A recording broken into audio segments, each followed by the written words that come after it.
Michael Stipe and his boys from Rapid Eye Movement. Bad day, I hope you're not having a bad day. It's Saturday, it's 1:05. I'm Ricky Gervais, with me Steve Merchant and Karl Pilkington on XFM 104.9. Big up and a big thank you to Alex Zane for the last 3 hours. I could do it. How long could you keep going with That's that? it. That's it? That is it. Because you see, Alex Zane, we came in while he was doing his last link, and he's an absolute pro, he really is. I was watching him, and he was, at home, you probably think that he's giving you his full attention. He's not. He was looking through a listings magazine, probably figuring out what movie or theatre piece he's going to check out, with a lady later. Yeah. Probably going to cruise down there with a couple of, chicks. And he really is an absolute pro. Yeah. Looking at you, Ricky, and it's you can sustain it for a while. Yeah. You're a talented performer, but it's sort of, I don't know what it is. Is it concentration with you? It just ebbs away almost instantly. And you try and do 2 things, 3 things at once, but normally on air, that's you eating, picking fluff out of your belly button. I remember once when we were on the set, we were filming The Office, and I'm trying to put off actors, just coming up ways, instead of remember lines, coming up ways to sort of ruin the shot or make them laugh. And you came out and went, Rick, it's like having your own TV show isn't interesting enough for you. Yeah. Just concentrate, it's lunch in an hour. I went, all right. Well, the radio show even less so. I mean, you really can't be bored. How long do you think your interest you sustain your interest? I came in too early because I got bored just before we came on air. Sure, okay. I came in too early. I got to stop getting the cabs early. Yeah, so you're bored now. I think I've got to get about 5 to 1, and then I think that'll last me till about 1:30. Again, as he was saying that, he's not giving you his attention. He was kind of leaning back. He's put his feet up now on the desk. Haven't I? And this CD rack's in the way. Sure. Well, you get yourself comfortable now. Get yourself settled. And then sort of... Because a lot of people will move the... There's the microphone moving now. That's the squeaking going on. You've broken the CD rack. You could actually, of course, you could move the CD rack by getting up and moving it. No, that's too much effort. You've got to try and do that whilst angled on the seat. I'm nearly laying down. It's almost horizontal. It's the most you can get. Well, I'll tell you what. I don't know what those listeners are thinking of what Steve Merchant say, but don't believe a word. All right? Oh, nice. Classy. Yeah. 5 minutes past 1 o'clock on XFM 104.9. Ricky Gervais, Steve Merchant, Karl Pilkington. A retro cut there, Thin Lizzy. Don't believe a word on XFM 104.9. I'm Ricky Gervais, with me Steve Merchant. Bubba-doo-boo. Who's that over there? It's Carly Pilk Boys. You all right, Carl? Oh, that's clever. How you doing? Yeah, I'm all right, yeah. Yeah, come on, up, bigger bagadoo, up, yeah? Project. There's people out there wanting to, cheer up their Saturday afternoon. We're the boys for it, yeah? We're like quick fitters. Yeah. Come on. All right, Carl? Yeah. Come on. I'm all right, I'm up for it. That's it. This is the height of excitement. This is it, is it? That's This how is you sound when you're 100% This is you excited. off your head, is it? High on life. Christ. What did Suzanne say about you saying about a big ass? Go on. She heard about it. Shall we recap what happened last week? Well, the week before, he said that her haircut looked like Dave Hill from Slade. She didn't like that. So next week I said, she was a bit grumpy. He went, yeah, I didn't mention her fat ass. Still thinking that she would never hear about this. Yeah. What happened when you went home? She heard about that off her mate. Yeah. And we sorted it out. Didn't have to buy her anything. I just sort of said, come on, what the show's about and that. Stop moaning. Yeah. Right. That was all right until about Thursday, when I was reading about... do you know, like they say, there's like 2 worlds and that, and whatever I'm doing now here, there's another one of me doing the same. Yeah. But he's probably taking some time off. He's probably having a week off. Yeah. But I was just talking about that, and she was saying, nah, that doesn't happen. And I sort of said, well, they definitely won't have a haircut like yours. Right? And that sort of started the argument again. It's almost like you haven't learnt your lesson. Also, it's like you're talking about it again on air almost, in a way, so our mates could hear again. It's very short learning curve. Carl, if there was if I cut a hole in a box and you knew there was an orange in there, right, and you put your hand in, would you be stuck there trying to get that orange out, do you think? Or would you just let it go and sort of tip it upside down to get it out? What do you mean? I think that answers your question. Is that a cardboard box on your hand? So is there any other things you want to criticise Suzanne for while we're on air? Anything else? Anything that's been niggling that you feel you should get off your chest? The hair, the arse? Nah, leave it. Everything else is fine? Leave it. I think so. Okay. That's good. I think leave it. Well done. Now, can we just check what other big Karl features have we got today? We got Monkey News. Got Monkey News coming up. Yeah. Got a bit of got Rockbusters. And the film thing. that Still not got a name. The film thing. just me in a film and that. And Brilliant. this week we're digging out the old the one when I'm in One Flew Over the Cuckoo's Nest. Right, so you're going to make Jack an appearance. Nicholson, brilliant film. Yeah, brilliant film. It was my favourite film till I saw Godfather. It's better than that. Well, some would say that, yeah. No, it is. The storyline's more interesting than that. I didn't know there was an actual answer. I didn't. Sorry, it's what's best? One Flew Over the Cuckoo's Is it? Nest. Okay. fact, Rick. Oh, right. Okay. Where's Godfather? Because I want to know, because I don't embarrass myself. Or is it my fourth favourite film or something? Or Probably about fifth. is my fifth favourite film, is it? Brilliant. Talking of lists, I suppose I like Kez and the Elephant Man, do I? Do you? lists, Rick. I don't know if you saw in the paper. I think it's on TV this evening. It's as voted for by viewers of VH1, the music channel, and they've basically come up with a list of the greatest pop culture icons ever. There's 100. Where's Elvis? So Elvis, for instance, is number 3. Jimmy Dean in there? James Dean is in there. I think he's a bit lower. Let me see. He's number 22. We got David Beckham at number 1. Oh, wow. Okay, well then, so Robbie Williams is in there, so it's British bias. Yeah, Robbie Williams is number 9. He's just below ABBA. Oh, Number okay. 8. But interestingly, this is of interest to you, I think. Number 66, Yeah, The Office. that's all right. Well, it is, Rick. It's nice that the show is in there, and that's a very flattering thing. I'll tell you what cheapens it. I'll tell you what undermines it. Yeah. The things that are lower in the list than the show. Oh, God, so we've beaten...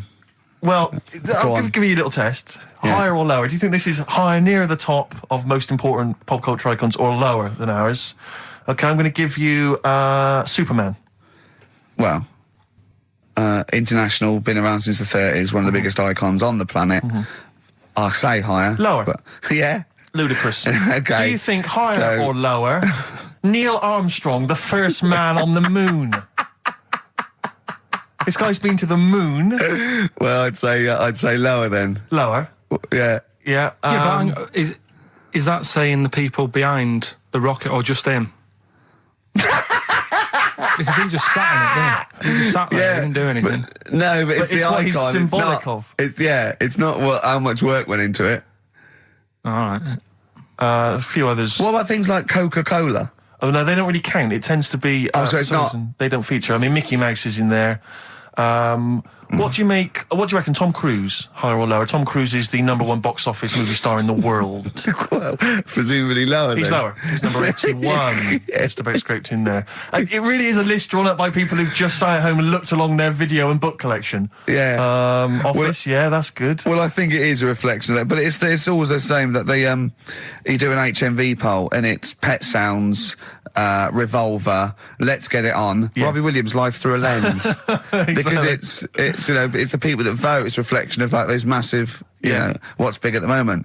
I was the most powerful man in comedy. Let's not forget. Yes. 1 year ago. Yeah. Wonder where I'll be this year. See, if that had been the laziest man in comedy, you'd have got my vote.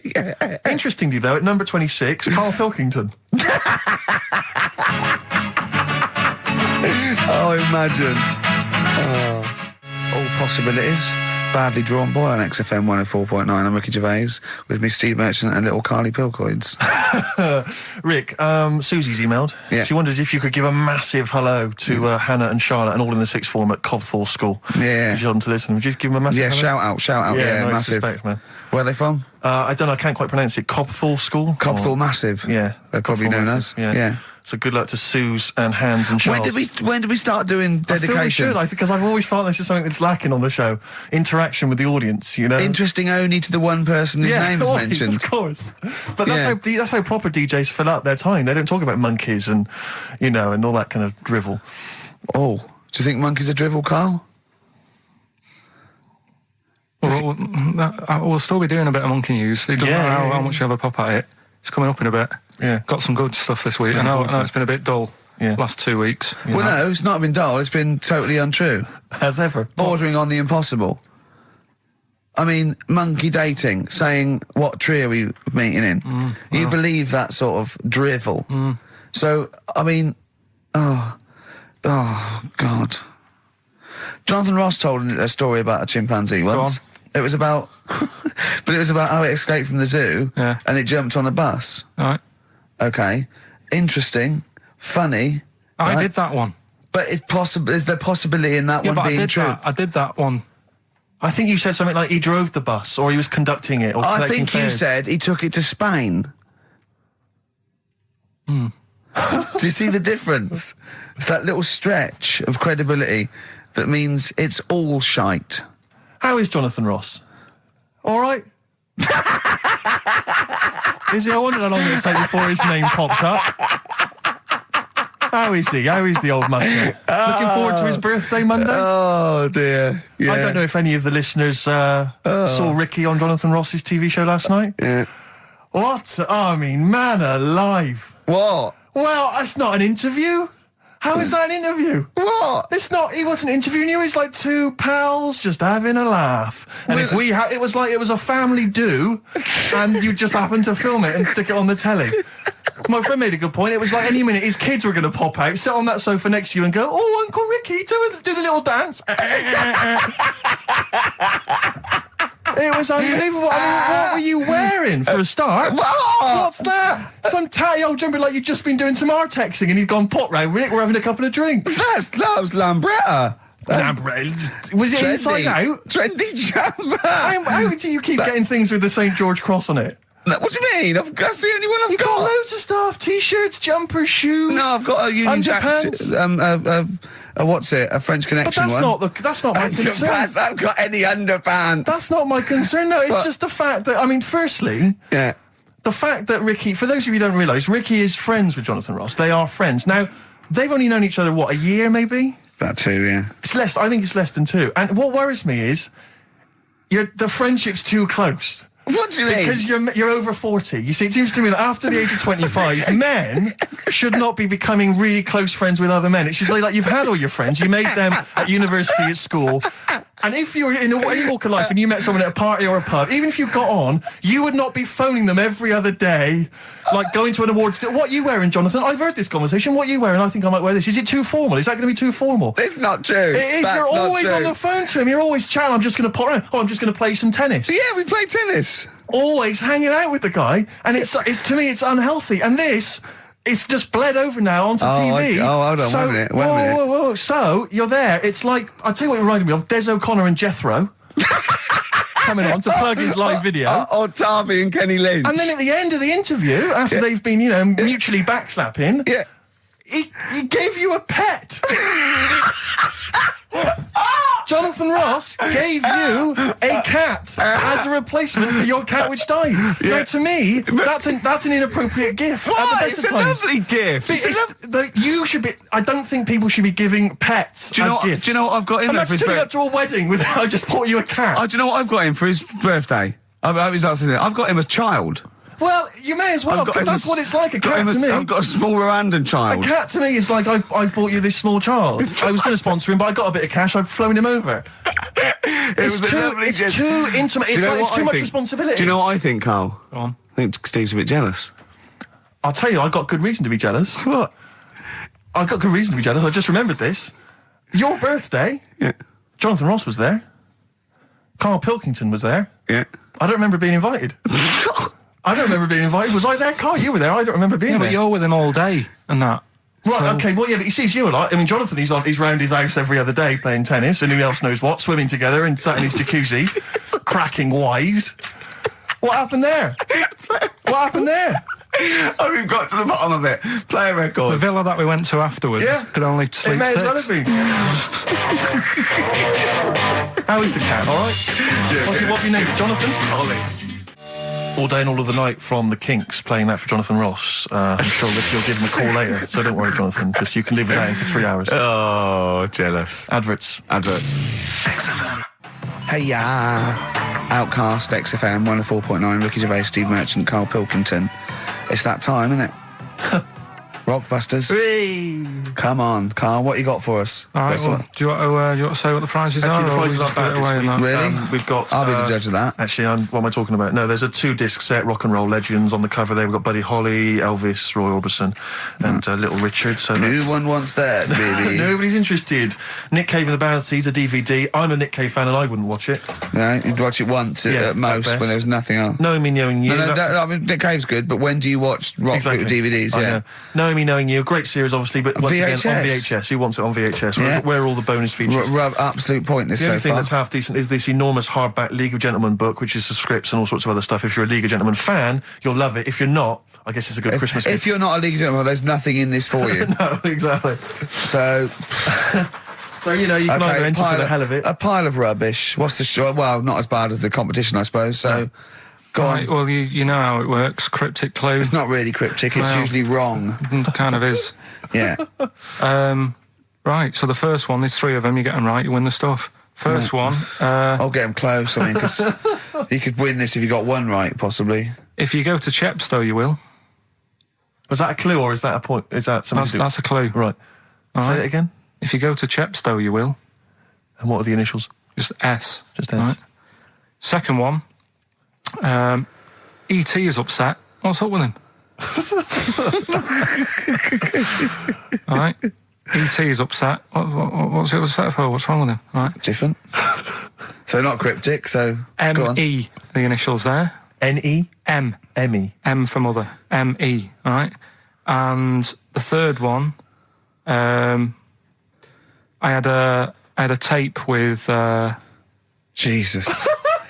Imagine Bob Holness doing this in the gold run against the clock. Right. I had a tape. No, I had a tape with some up. I had a tape with like Humpty Dumpty on it and Hickory Dickory Dock and that on it, but I've broke it. All right. Constantly listening it to trying to figure them out. Trying to solve the crime. Exactly. Who pushed Humpty? Yeah. The initials there, B.R. Right? So, first one, if you go to Chepstow, you will. The initial S. E.T.'s upset. What's up with him? Yeah. Right, what's up with E.T.? I don't know. What's up with E.T.? E.T.'s upset. What's up with E.T.? Yeah. The initials there, M-E, is that right? Yeah. Yeah. Let's go through that one more time. Yeah. If you go to Chepstow, They're you like might. jazz questions. Yeah, exactly. Just free form. Exactly, yeah. E.T.'s a bit upset. What's that? Hey, dude, what's the matter, man? And I had a tape with like Humpty Dumpty on it, Hickory Dickory Dock, stuff like that. Doesn't work anymore. What's gone on there, right? What's gone on there? B.R. First time he said, well, you broke it. Well, I broke it then. Is that important or not? Yeah. I broke it. And so it's B. B.R. Okay. Right. Okay, well, you can text if you have a mobile phone. So everyone, there's no excuse to not take part. 83XFM is the text, 83XFM, or the phone number. No, we're not doing the phone, obviously. We don't I think I know what want the B might stand for. and otherwise it's ricky.gervais@xfm.co.uk. We'd love to hear from you. Oh, it just sucks the lifeblood out of me, doesn't it? just listening to Rockbusters. Something to bring you down even further, although it's a beautiful, beautiful tune. Oh, beautiful. Ryan Adams has got a number of different albums out at the moment. One is called Rock and Roll. It's not great. Don't really bother with that one. Do dig out, though, Love Is Hell Part 1 from Ryan Adams. It's available at different places, and you'll find this on it. Track 5, Wonderwall. His version of Oasis is wonderful. Absolutely beautiful, isn't it? It's a treat. XFM 104.9. Yeah. Ryan Adams from his new album Love Is Hell Part 1. That's his version of Wonderwall. Rick, I know what you normally enjoy, about 20 to 2. Some ads. You love them. Fortune Faded, Red Hot Chili Peppers on XFM 104.9. You, of course, don't ever take the tube anywhere, Rick. No. You haven't done that for years. No. Take cars everywhere, or you walk. No. Or you get a lift from Jonathan. But me, I'm still forced to take the tube, which is also very embarrassing at the moment because of You're not those forced to posters. take the tube, are you? I am. What do you mean you're What forced am I, made of money? Well, you could How walk. else am I going to get about? You could walk. What? You can drive. Why don't you buy a car? Oh, yeah, driving into the centre of town? Congestion charge, are you paying that? Are you a fiver? Hey? What do you think of that, Carl? Hey? Oh, yeah, because he's Mr. Flush. He's Mr. Lavish with his cash. Well, no, I've moved in close, haven't I? I'm not moaning about it. I walk everywhere now. Well, good. Yeah. There's Something I'm pleased about for it. you. Yeah. I'm I pleased for moaned you. about it, but then I sorted it out. But you're always whinging anyway. Let's not get on to you, Carl. It's always you. Yeah. So, What's up with Steve today, do you think, Carl? Oh, what's going on? He's having a go, isn't he? it's not helping those posters being on the tube of us. That's not helping.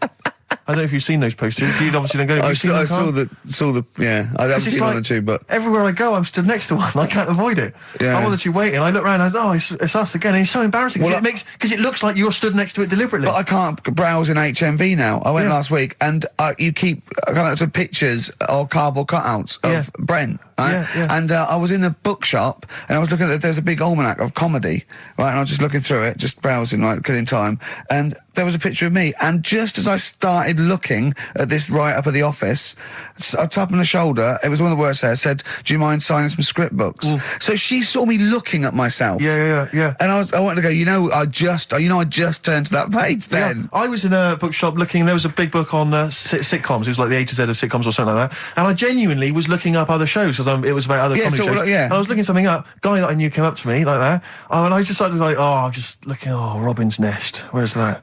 Birds of a Feather. I just got because it's like I'm interested in comedy before the fact I got in comedy. So I will buy a book on comedy. Exactly. Yeah. But on the tube, it's really awkward because it's like it's everywhere I walk, they're kind of around the corner, so you don't sort of expect them. And then I'm sort of running now from kind of corridor to corridor, pillar to pillar, to avoid being stood next to this picture, in case I look like someone who stands next to this picture, trying to get recognised. Imagine that.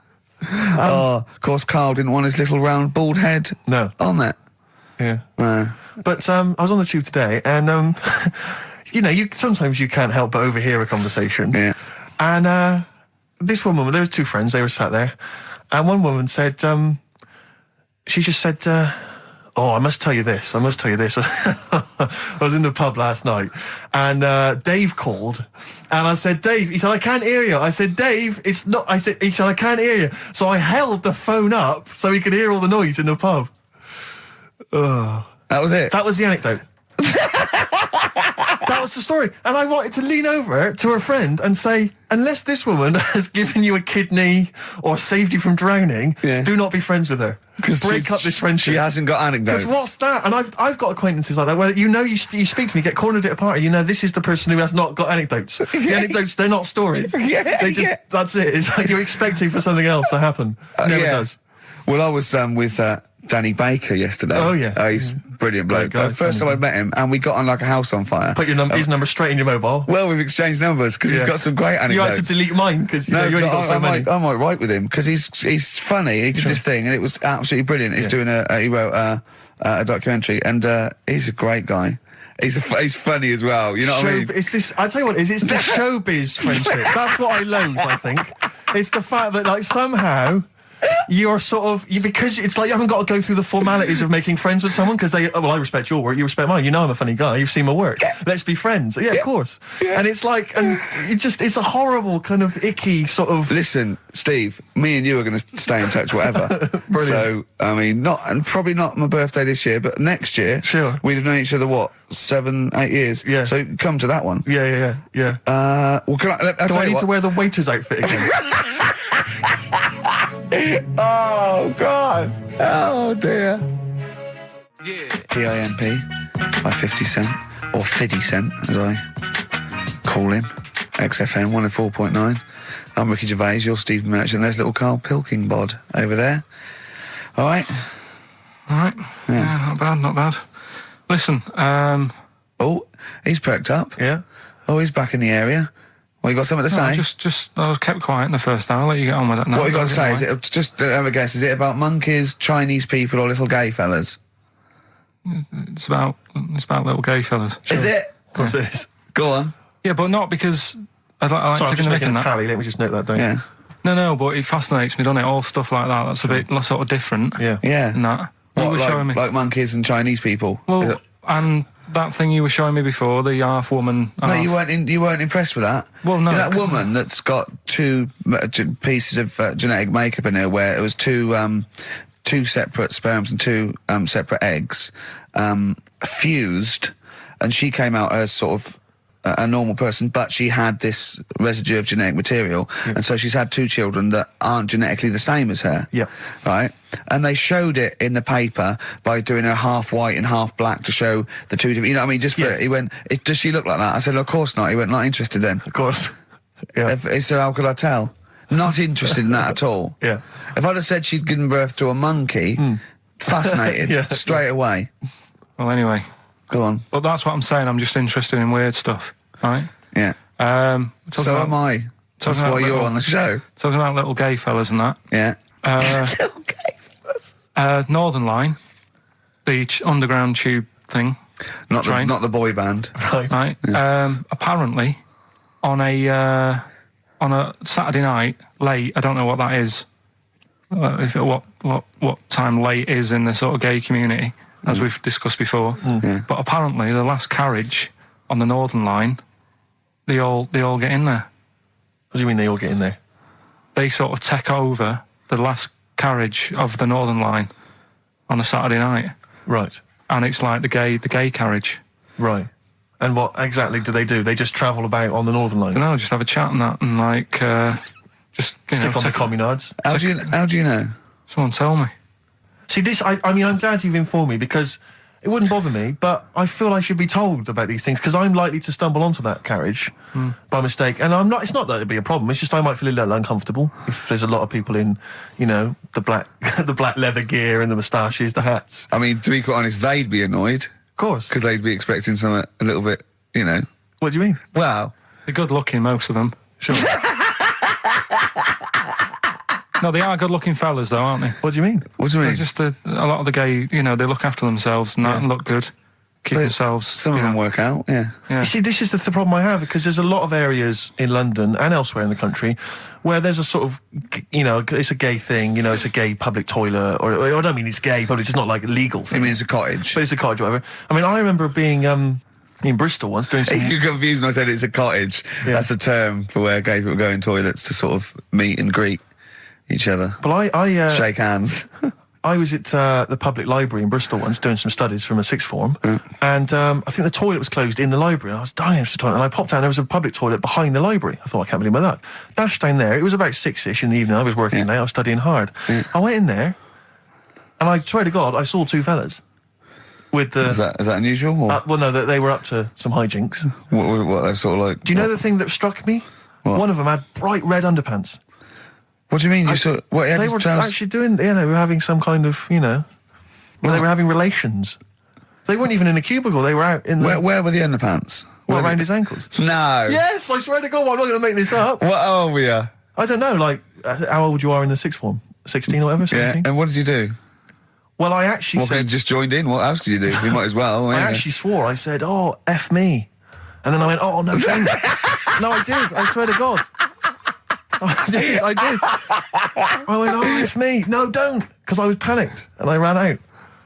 And as I was walking out, a guy was coming in. I went, oh, hang on, mate. And then I thought, I better not tell him. I'll let him find out for himself. He might be going in there to join in. He might have got a call. Come down. We're going crazy on each other's ass. Come down. It's a conspiracy in Bristol. What annoyed me my was, lover. What a bit of car.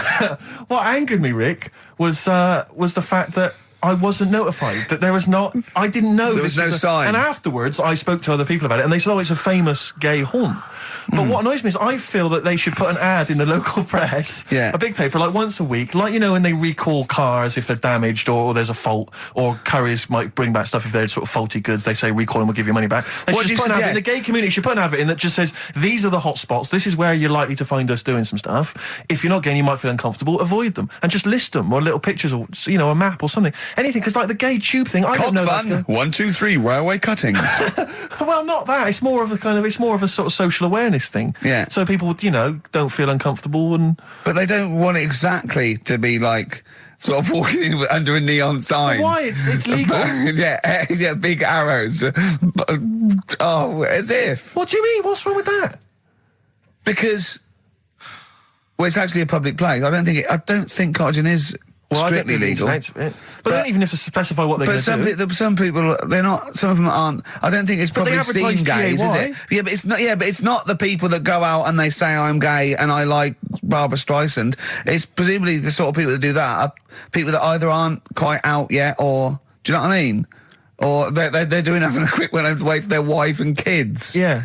I don't know. I don't know completely how it works, but I'm sure there probably isn't a place like free bumming here tonight. No, there is kind of. What? Because I was walking home one night through Soho, right? Just because that's the way I have to go, not because do you know what I mean? I wasn't going there on that, right? So I'm walking through.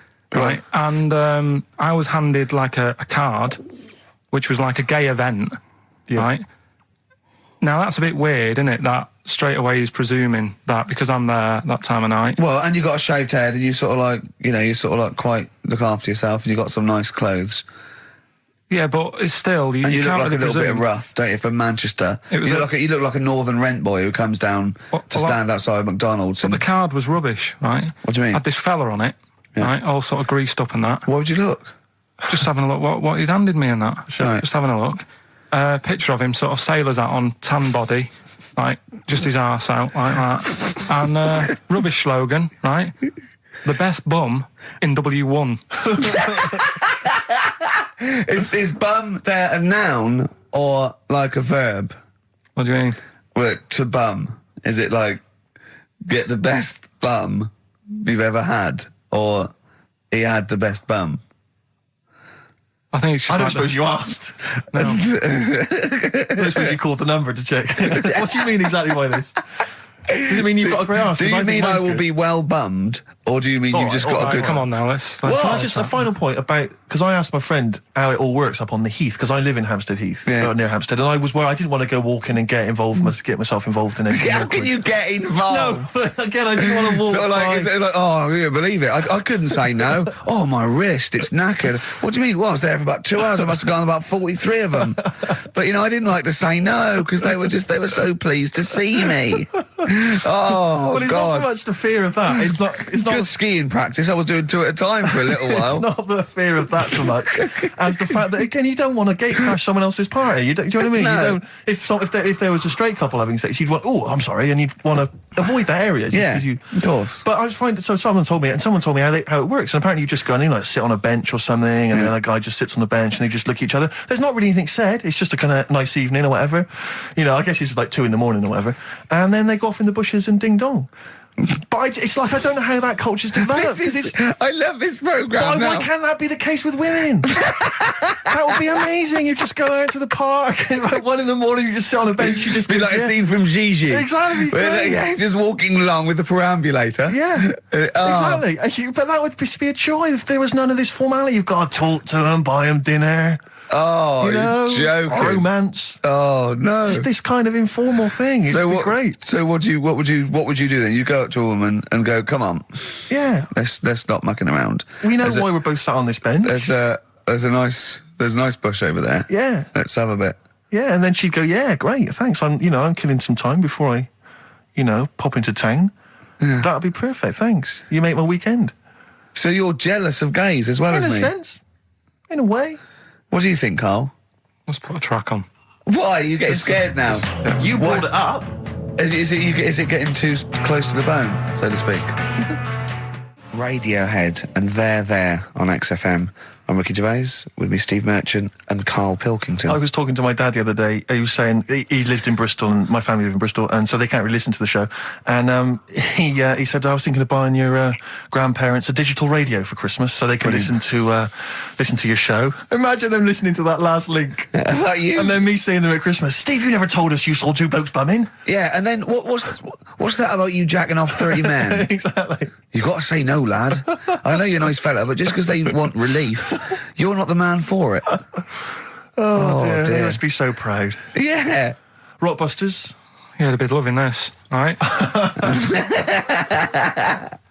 3 clues were, first one, if you go to Chepstow, you will, right? The initial was S. That was sea horses. All right? That was the answer there. I'll give you that. That's fair enough. I'll give you that. E.T.'s upset. What's wrong with E.T.? What's wrong with him? Yeah, right. The initials M.E. Yeah. What's up with him? He was Missy Elliott. All right, Elliott. Doesn't count at all. What? Doesn't count at all. Missy Elliott. You know what I mean? What's wrong with E.T.? What is that with him? No, just let him explain it. Sorry, Carl, do it again. I wasn't listening. Do it again. Elliott, yeah. Who's in E.T.? Yeah, we'll just do the clue again. All right. E.T.'s upset. So he's looking a bit sad and that. What's what, up with E.T. him? the extraterrestrial? Yeah. Yeah, go on. Right, and his mate, yeah, who's in it's called Elliot. Yeah. Right, he's upset. What's up with him? Well, he's Missy Elliott. Missy Elliott, what's she got to do with it, though? I don't understand. No. The way you'd say it, you say, what's up, E.T.? And it'd go, oh, Missy Elliott. Why would he mention her? I don't understand. Was it a thing in the film? Missing. She wasn't even around. Missing? Oh, Missing Elliot. Oh, no. Oh, that makes sense, Carl, but she's not called Missing Elliot. It's meant to be about rock stars, though, isn't it? Missing Elliot, isn't it? So it's meant to be about rock stars, isn't it? It's just cryptic, though, isn't it? Cryptic clues. Oh, no, that's not cryptic. That's shit. You. Right, the third one.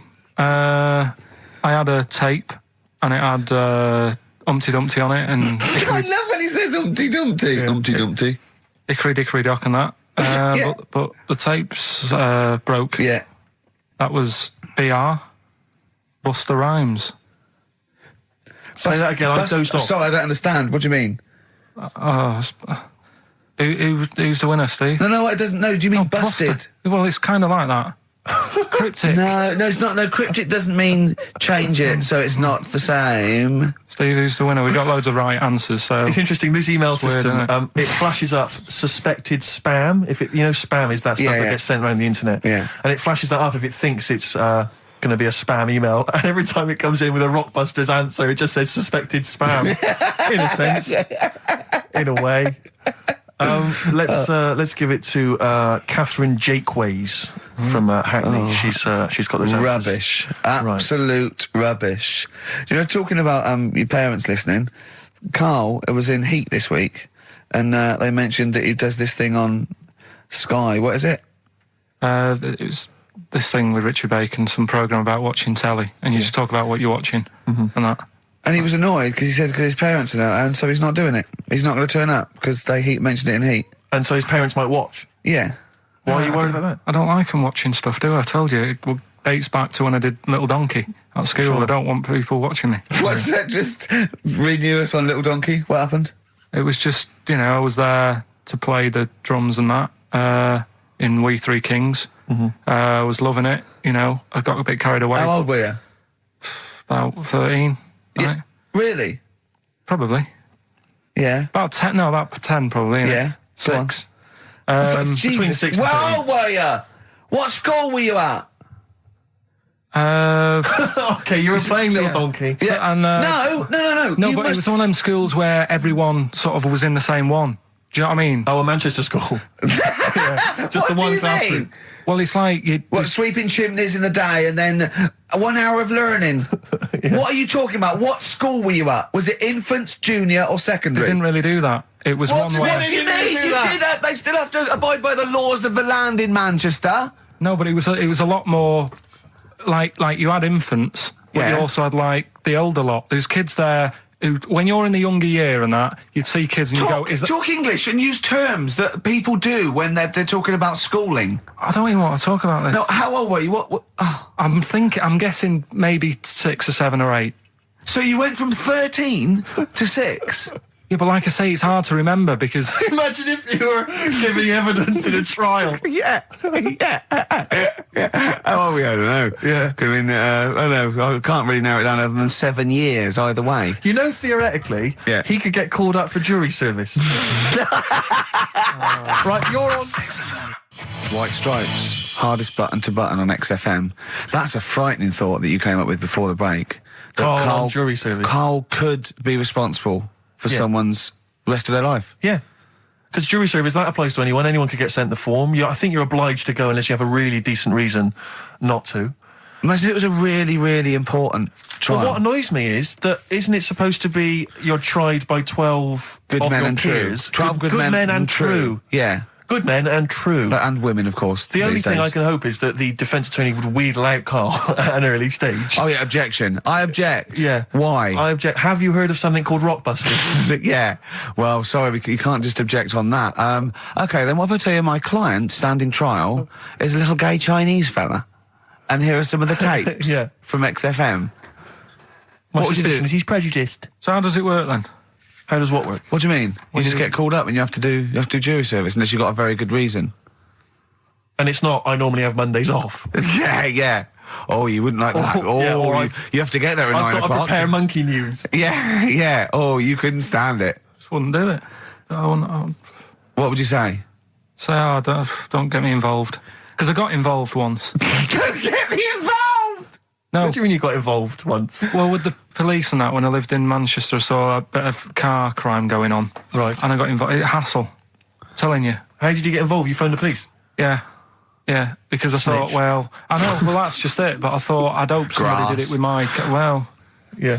So, and it's just a hassle. Loads of phone calls. Canary. Having to stand on a balcony of this, tower block that I lived in. Police shouting up at me. I'm stood there with my underpants on, right? And what it was, a car had been robbed, right? Mm-hmm. So I call up the police and that, right? Said, right, listen, car's been robbed. And they said, where is it? I said, I don't know, just across the road from where I live, right? So I tell them where I live. Where do you live? How old were you, 13? So she's asking loads of questions and that. I'm saying, look, whilst you're asking all this, they're actually getting away, so, will we leave it? And she's like, no, we'll track it down, blah, blah, blah. So I said, well, look, I work nights. What could you see? You could see some lads just pushing a car. Pushing a car. Yeah. That's how they steal cars in Manchester, is it? Yeah. Everywhere else in the country, they're getting in, they're driving them away. In the south, they drive them away. Exactly. Usually sort of like In start Manchester. the engine. It could get away a lot faster. What do the police do? Push their panda car after them. Exactly. Say, come on, lads, don't cheat, don't get in the car. They're just pushing it. It was late at night and that. And I suppose you don't want to start the engine. Because you don't want to wake people up, not when you're nicking cars. Of course you don't. All right. No, So late at night? Hold on, they weren't gay. They weren't gay, were they? They were out late, really? Come on, Carl. So what happened? So, anyway, I said, look, don't call me back. I'm going to bed, right? I've got work in a bit. Brilliant. So, Let's go. What? So that was that, right? Where were you working? Next thing, right? Phone's going. Hello, it's the police again. I said, I told you not to call me. Right? I told you not to call me at home. So, they said, right, the police are outside. Can you go on your balcony? She's like, oh. So I'm 10 stories up, right? Stood on the balcony with like my underpants on, right? And the police are saying, where's the car? And I'm saying, I don't know, they've gone down that road now. So I'm trying to point to them. They're shouting up, saying which road and all that. And I just thought, why did they get involved? Yeah. I don't think they found it. No. It was hassle. The blokes were pushing it too fast. Exactly. They were in the next street by now, weren't they? This don't get involved. Don't get after that. Imagine him being on some sort of trial where it's like some sort of mob affair. Yeah, gangland murder. Imagine him going into the witness protection. The police just explaining to him, your new name is Jeffrey Peters. Why can't I be called Bruce Wayne? Well, no, Mr. Pilkington, listen. Imagine that. Do you know what witness protection is? Oh, go on. Amazing. Look, it's when, supposing you were to give evidence against the mafia, right, you've done a job for them and now you have to give evidence against them, right? Right, well, if you're going to do... I mean, all I did was 2 kids nicking a car. Yeah. Don't start messing with mafia. No, listen, of course not, no. But let's imagine you were in the mafia and that you got caught doing something, but instead of going to prison for the rest of your life, you said, oh, well, I can give you Mr. Big, yeah? So they go, okay, give us Mr. Big and we'll let you off, right? So the police go, right, okay. I got handed this leaflet in Soho. So you say, okay, well, I'll give you names. They go, right, we give evidence in court, and you go, yeah. They go, right, we'll have to get you away because you'll be done for. So you give us all the names of Mr. Big, right?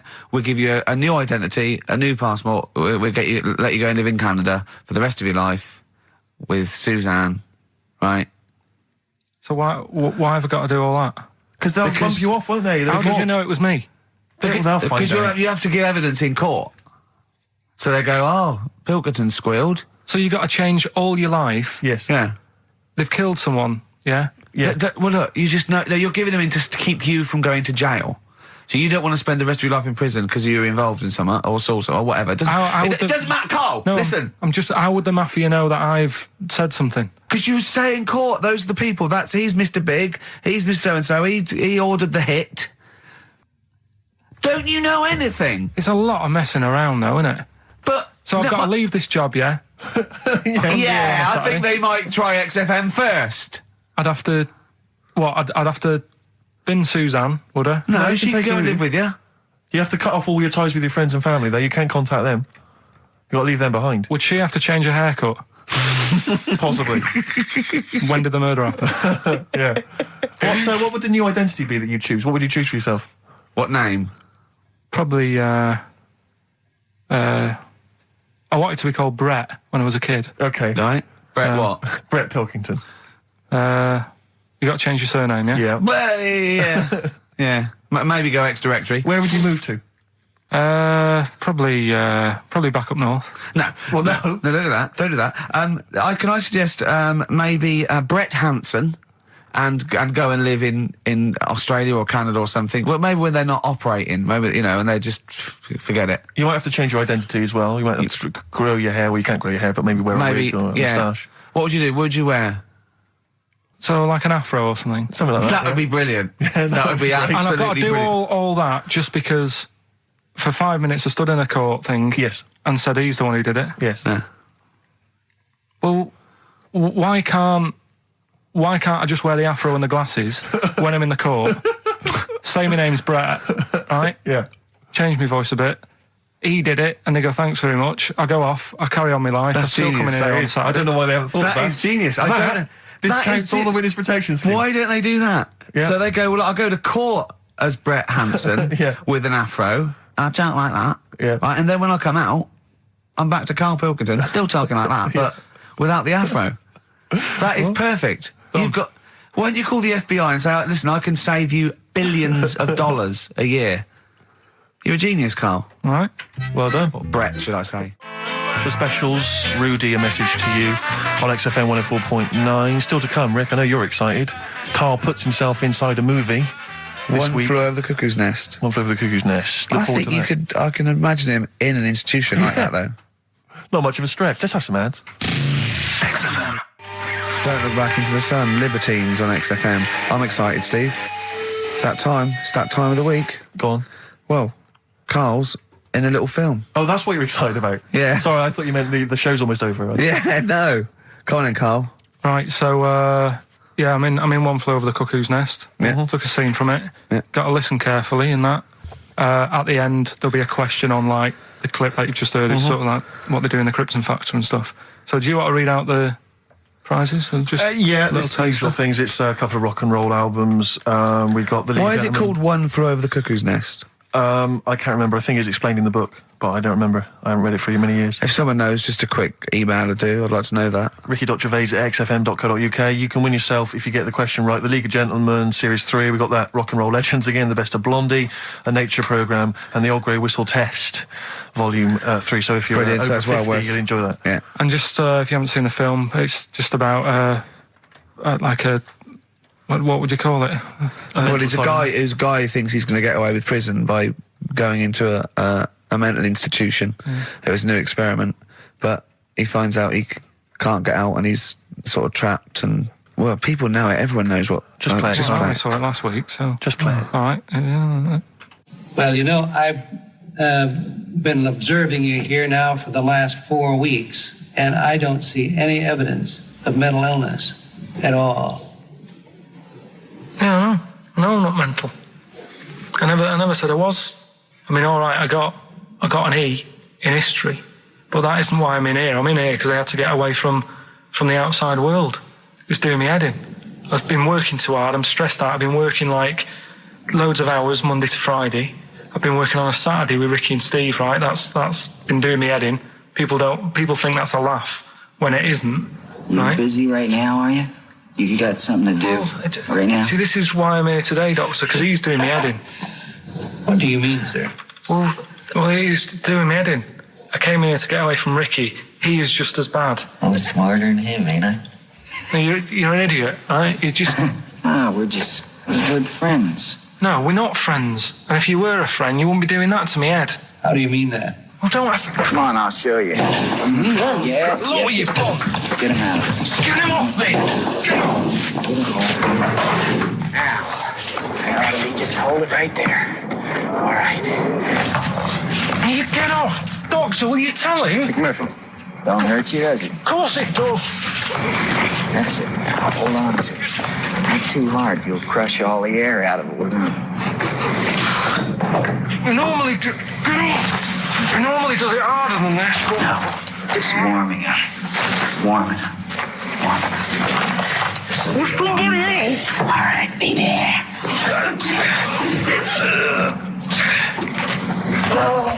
Get off! See what I mean, Doctor? That's what he's doing every day. The state of this. I don't know why you do it, because it's not as if you're going to crack it open. But I tried, didn't I? God damn it.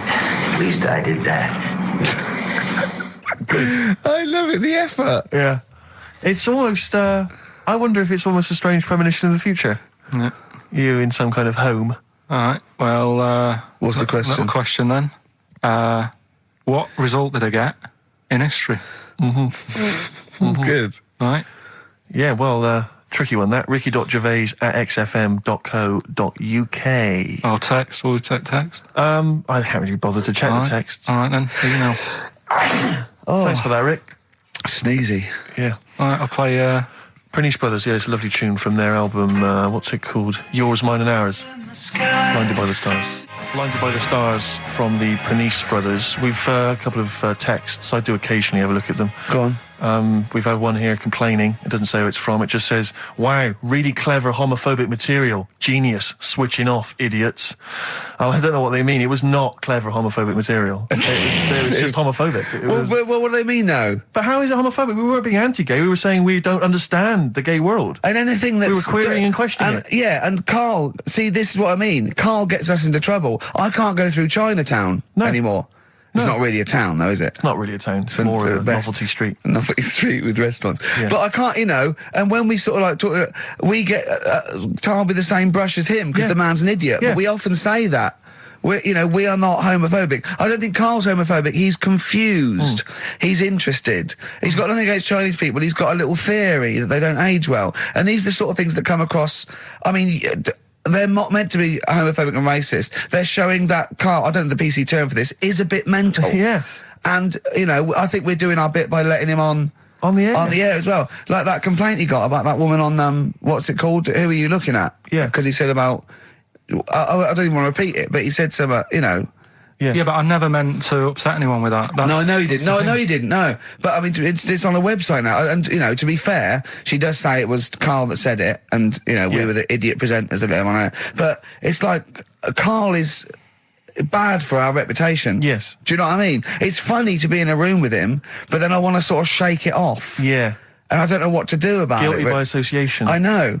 What have you got to say for yourself, Carl, for some of the stuff you come out with? What have you got to say? I mean, I know the answer. It's absolutely from the heart and genuine... ignorance. and confusion and interest. You haven't got a malicious bone in your body. Well...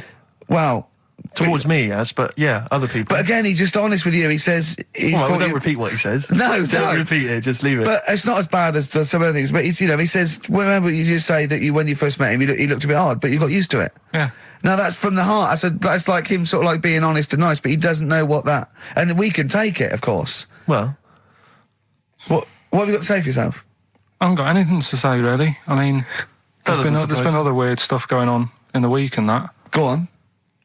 No, I might as well talk about it next week, because we're wrapping up. All I'm saying is I talk about what's gone on. Yeah. Have we got monkey news? Have we left monkey news behind?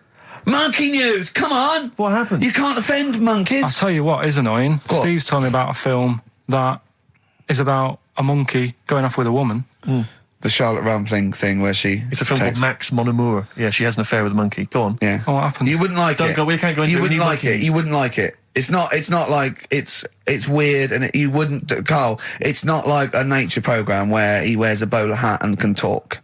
Okay, the nature programs that you've seemed to see. Yes, I'm trying to think. I haven't seen that one. No, yeah. Come on, do monkey news. Well, monkey news this week. Play the jingle. Oh, chimpanzee, that monkey news, you. Right, it's about this monkey that was knocking about in the 1950s. Right. It was known in the sort of LA area. Right, and apparently, again, I haven't really checked all this out. I've just picked up bits that look interesting. Yeah. Wore a golden mask and like a cape and a leopard skin belt and stuff. Right, so people didn't know that he was a monkey. Of course, they didn't know. Yeah. They thought it was this bloke who's going around and he was helping out crime situations and stuff. Right, you're an idiot. So this disguise that you see a 3'6" bloke with arms the length of his body. No, but that's the funny thing, right? They sort of thought it's a bit odd, he's stocky yet extremely flexible. Yeah, and hairy because he only wore a white mask and a belt and a distinctive jawline and stuff. And then apparently, like, he used to sort of get to his Nothing we say gets through, does it? You've decided you can picture this monkey going around solving crimes, and it's telling you. Let him finish the story. Time's running out. So it sort of get to its crime by like swinging from the trees and stuff. Of course it would, right? yeah. But people just thought it's a normal fella. Of course. Then what happened was This is the bit that's going to annoy me, isn't it? he helped some fellas out, like, you know, and for a reward, they were like, do you want some money? You know, you've helped save our lives during a crime and stuff. Do you want some money and that? And he just went straight for the shopping bags, got a couple of bananas and apples, right? And as he was bent down, looking into the bag, getting the bananas and apples, they pulled his mask off, little monkey. So he wasn't allowed to work for the police anymore? It ended there. Sure. Weird, isn't it?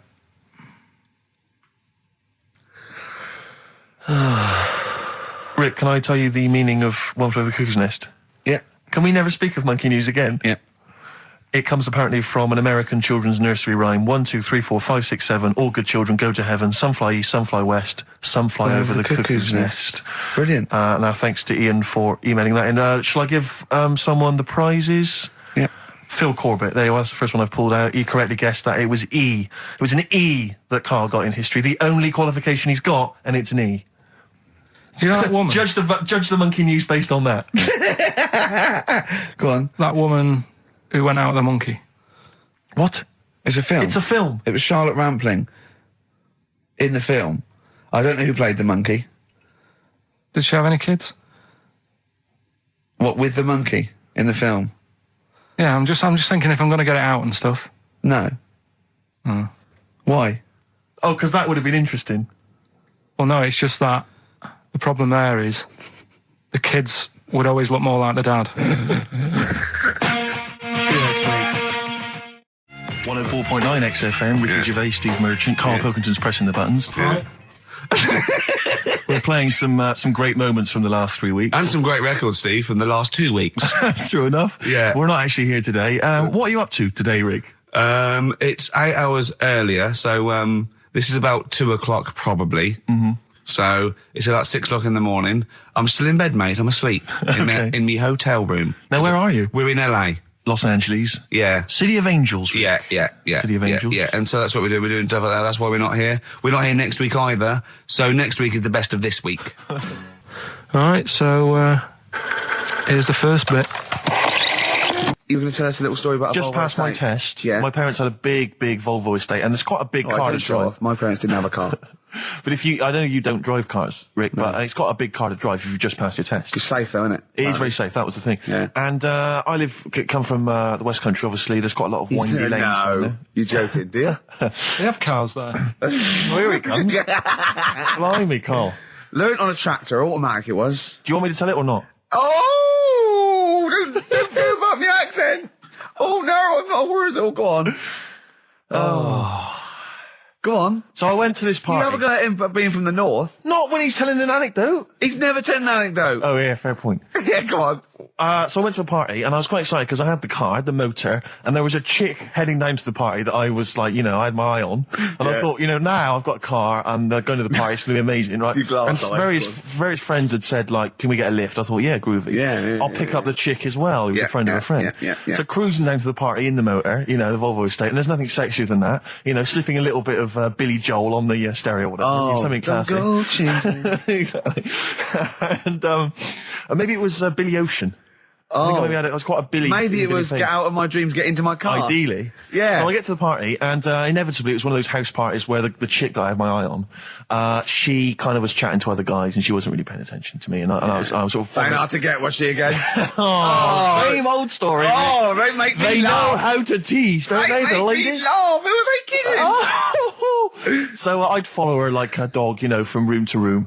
Yeah. And watch her Quite while... literally. Sometimes he was barking. Yeah. Go on. And while, just watch her while she talked to other blokes. And then, obviously because I was driving, I wasn't drinking, so I was not really enjoying myself. And then somebody said, should we go and pick up Vera? And I thought, right, okay. And they went, Steve's got a car, let's all leap in there, we'll go pick up Vera. And this girl was like up for it as well, so I thought, brilliant, I'll be back in the car with her, away from all these lads. Yeah. One guy she had her eye on, he came as well. I was a little bit annoyed. Yeah. But anyway, he was in the car, so I'm driving down these country lanes, just driving along, and they're directing me, they're saying, go left here, go right. And then suddenly we stop, and one of them goes, just drive into that field, this pitch black field, right? And I'm sort of, well, it is my parents' car. Just drive in the field, Steve. I'm thinking, well, I don't want to, like, not seem like I'm a hard, cool, crazy kind of guy, because the chick's in the car. So drove the car into the field. They all leapt out, started running off into the darkness, shouting, Vera, Vera, Vera, where are you? So I'm just sort of sat there in the car waiting. Wasn't Vera Lynn, was it? Because she likes to hide in fields. Bizarrely, it wasn't. Right. It was just, I was just left in the car on my own with Billy Ocean, and suddenly, at the darkness, they come back holding a Vietnamese pot-bellied pig that they had stole from a nearby farm, and they knew that the pig was called Vera because someone knew the farmer or something. Anyway, so they got this pig. So now they're going, put the pig in the back of the car. We'll take it back to the party. It'll be hilarious. I'm thinking, well, I'm not sure I want a pig and all its, piggy crap in the car, right, crammed in there. But they say, yeah. So obviously, I'm thinking again, I don't want to look like I'm, a nerd. I'm terrified of that, Rick, ever happened. Yeah. So, yeah. So you go, hey, bring the pig into the car. Exactly. I'm no nerd. Exactly. Yeah, go on. So now we drive off again. I got this pig kind of squeaking in the back of the car. And, they say, stop again. Let's do some cow tipping. And they do that old thing, about the fact because cows sleep standing up, don't they? So you can push a cow over and stuff. Yeah. So they're having a wild time, hilarious. So this time, now we get to a sort of dead end in the road. And, they say, well, turn around, let's go back to the party. And I'm thinking, fine. Try and do a 3-point turn in this very narrow country lane, right? Get the Volvo estate wedged horizontally across the road. Can't get it out, just can't seem to sort it out. I don't know what, I'm panicking because there's a pig in the car, right? And, local disgruntled farmers, right? People drunk, partying, probably off their head on some kind of weed. Rick. Was it loads of blokes with, like, pitchforks and flaming torches Exactly. going, burn him. He's playing with our pig. Exactly that. And so that, I was so terrified that all I could think was they're going to have to send a helicopter to lower a magnet onto the top of the car to lift the car up and put it the right way around. You used to read a lot of comics, didn't you? Yeah. So, do you know what I started doing? What? Crying. Did you really? Yeah. Why? Just started crying, just very slightly, started getting upset. And the other guy that the girl fancied, he had to get into the driving seat and sort it out for me by slowly edging forward and that's backwards. the worst bit of the whole story. Yeah, edging slowly back and forwards. He just sorted it out, just slowly worked the car back round, and then we were off. You were just gently weeping. Just gently weeping in the back. The bloke had just taken the bird that you saw from a distance. Exactly. That was basically your wife in your head by then. Oh, yeah. Wasn't it? I can't We were believe it. happily married with a pig for a child. Don't joke, that could happen. I know. The pigs come, if you like. Sorry? What? What did you say? What did you say? What did you say? When you do what, Carl? What? What did you say? No, what did you say? Because I don't want to have to go to the radio authority again. What did you say then? Just remember. We are going out live, Carl. Yeah, remember Tom Binns, right? What did you say? What I'm saying is, why were they shouting Vera? Because pigs don't come to the name, do they? Hey? I don't know the ins and outs of a pig, have how to lure a pig into your trap. Can I just tell you some very, very interesting things about pigs? Please do. Right. One, everyone knows they have a corkscrew-shaped penis, right? A corkscrew-shaped penis. That's the tail, isn't it? Two, they can't look up. They can't put their head back and look up, right? Three, they can have a 30-minute orgasm. Rick, is it only pigs that have got a corkscrew-shaped penis? No, and landlords. Okay. Very handy. Right. Here's one for you. Go on. Like insect facts and stuff. Go on. If a man was a flea... You could jump over St Paul's Cathedral. No. What? Wrong. It's gone up now. It's... the big wheel. The big wheel. It's the Millennium Wheel. Now. It's gone up now. Play a record. You're the best. Right. Here's the last clues of the year. You had... There's a load of letters there asking for advice. Put them on Claire's desk. Go on, that was no idea. F. That was for foreigner. For Rainer. I don't know what you mean. Claire Rayner. She took advice. She gave people advice. So that's a foreigner. That is shit. Right. I'm sorry. That might be Christmas. That is absolute A start. lot of people got the right answer. I know. Well, that annoys me even more. Number The two. second one, ask your mum. Foreigner. Yeah. Foreigner. Second one, ask your mum if you should. That was S. That was Shalimar. Shalimar. Right? No, bizarrely, what was the clue there? Ask your mum if you should. No, we got a lot of people saying Smashing Pumpkins as the answer to that. But I don't know who's saying that today, Mum. Smashing Pumpkins. Merry Christmas, Mum. Smashing Thanks very Pumpkins. much. Nice bollocks. Yeah, exactly. Oh, that's great. That's great. Right. Smashing Pumpkins. Your dad bought them for me for Christmas. Yeah. Ah. And the last one, Lovely plums. What, my Victorians? Oh, God. right, we've got to wrap it up. Come on, then. A couple of people were arguing in the supermarket at the fruit and veg counter. That was B, that was banana drama. They were like having an argument. What do you mean banana drama? What, no, wait. What group is banana drama? What group is banana drama? So, you're a fool. You're a twat. Well, you say that, but you accuse Carl of that. You're also accusing lots of the listeners, including the winner, Nicola Rogers of London, and she wins those great prizes, and she got them bang on. So banana drama. so can we finish there now? Yeah. Yeah, What do you mean? What do you mean? Can we finish there now? Just play the ads and go. What? No, what are you talking about? We're going to play Johnny Play River all that day. then. Goodness me, Carl, look at you. We haven't got time. Merry Christmas, Carl. Merry Christmas, Carl. Enjoy the show. Let's give him a little kiss. Oh, a little kiss. Oh, no, with tongues, it's Christmas. No, don't. Stop messing about. Get off! Right, anyway, Rockbusters. Yeah, go on then. I give a cryptic clue Yeah. and a letter, and it makes up a band. He Right? never said the word cryptic a few months ago. I love it. Do you know what I mean? I feel it's like our own little Eliza Doolittle. Yes. Right, even Richard will like this one. Here we go then. First one. There's three of them, Go on. and you email in. If this doesn't turn Dickie round, nothing will. This is an email-only competition. Email only. Right, here's the first one. Initial is B, so it's B. a band starting with B. Okay. And the cryptic clue is, I don't like them birds. They shouldn't be allowed in this area. I don't like them birds. They shouldn't be allowed in this area. Next one. Right, the next one. He doesn't like women, yet he's got a couple of kids. That's a bit weird.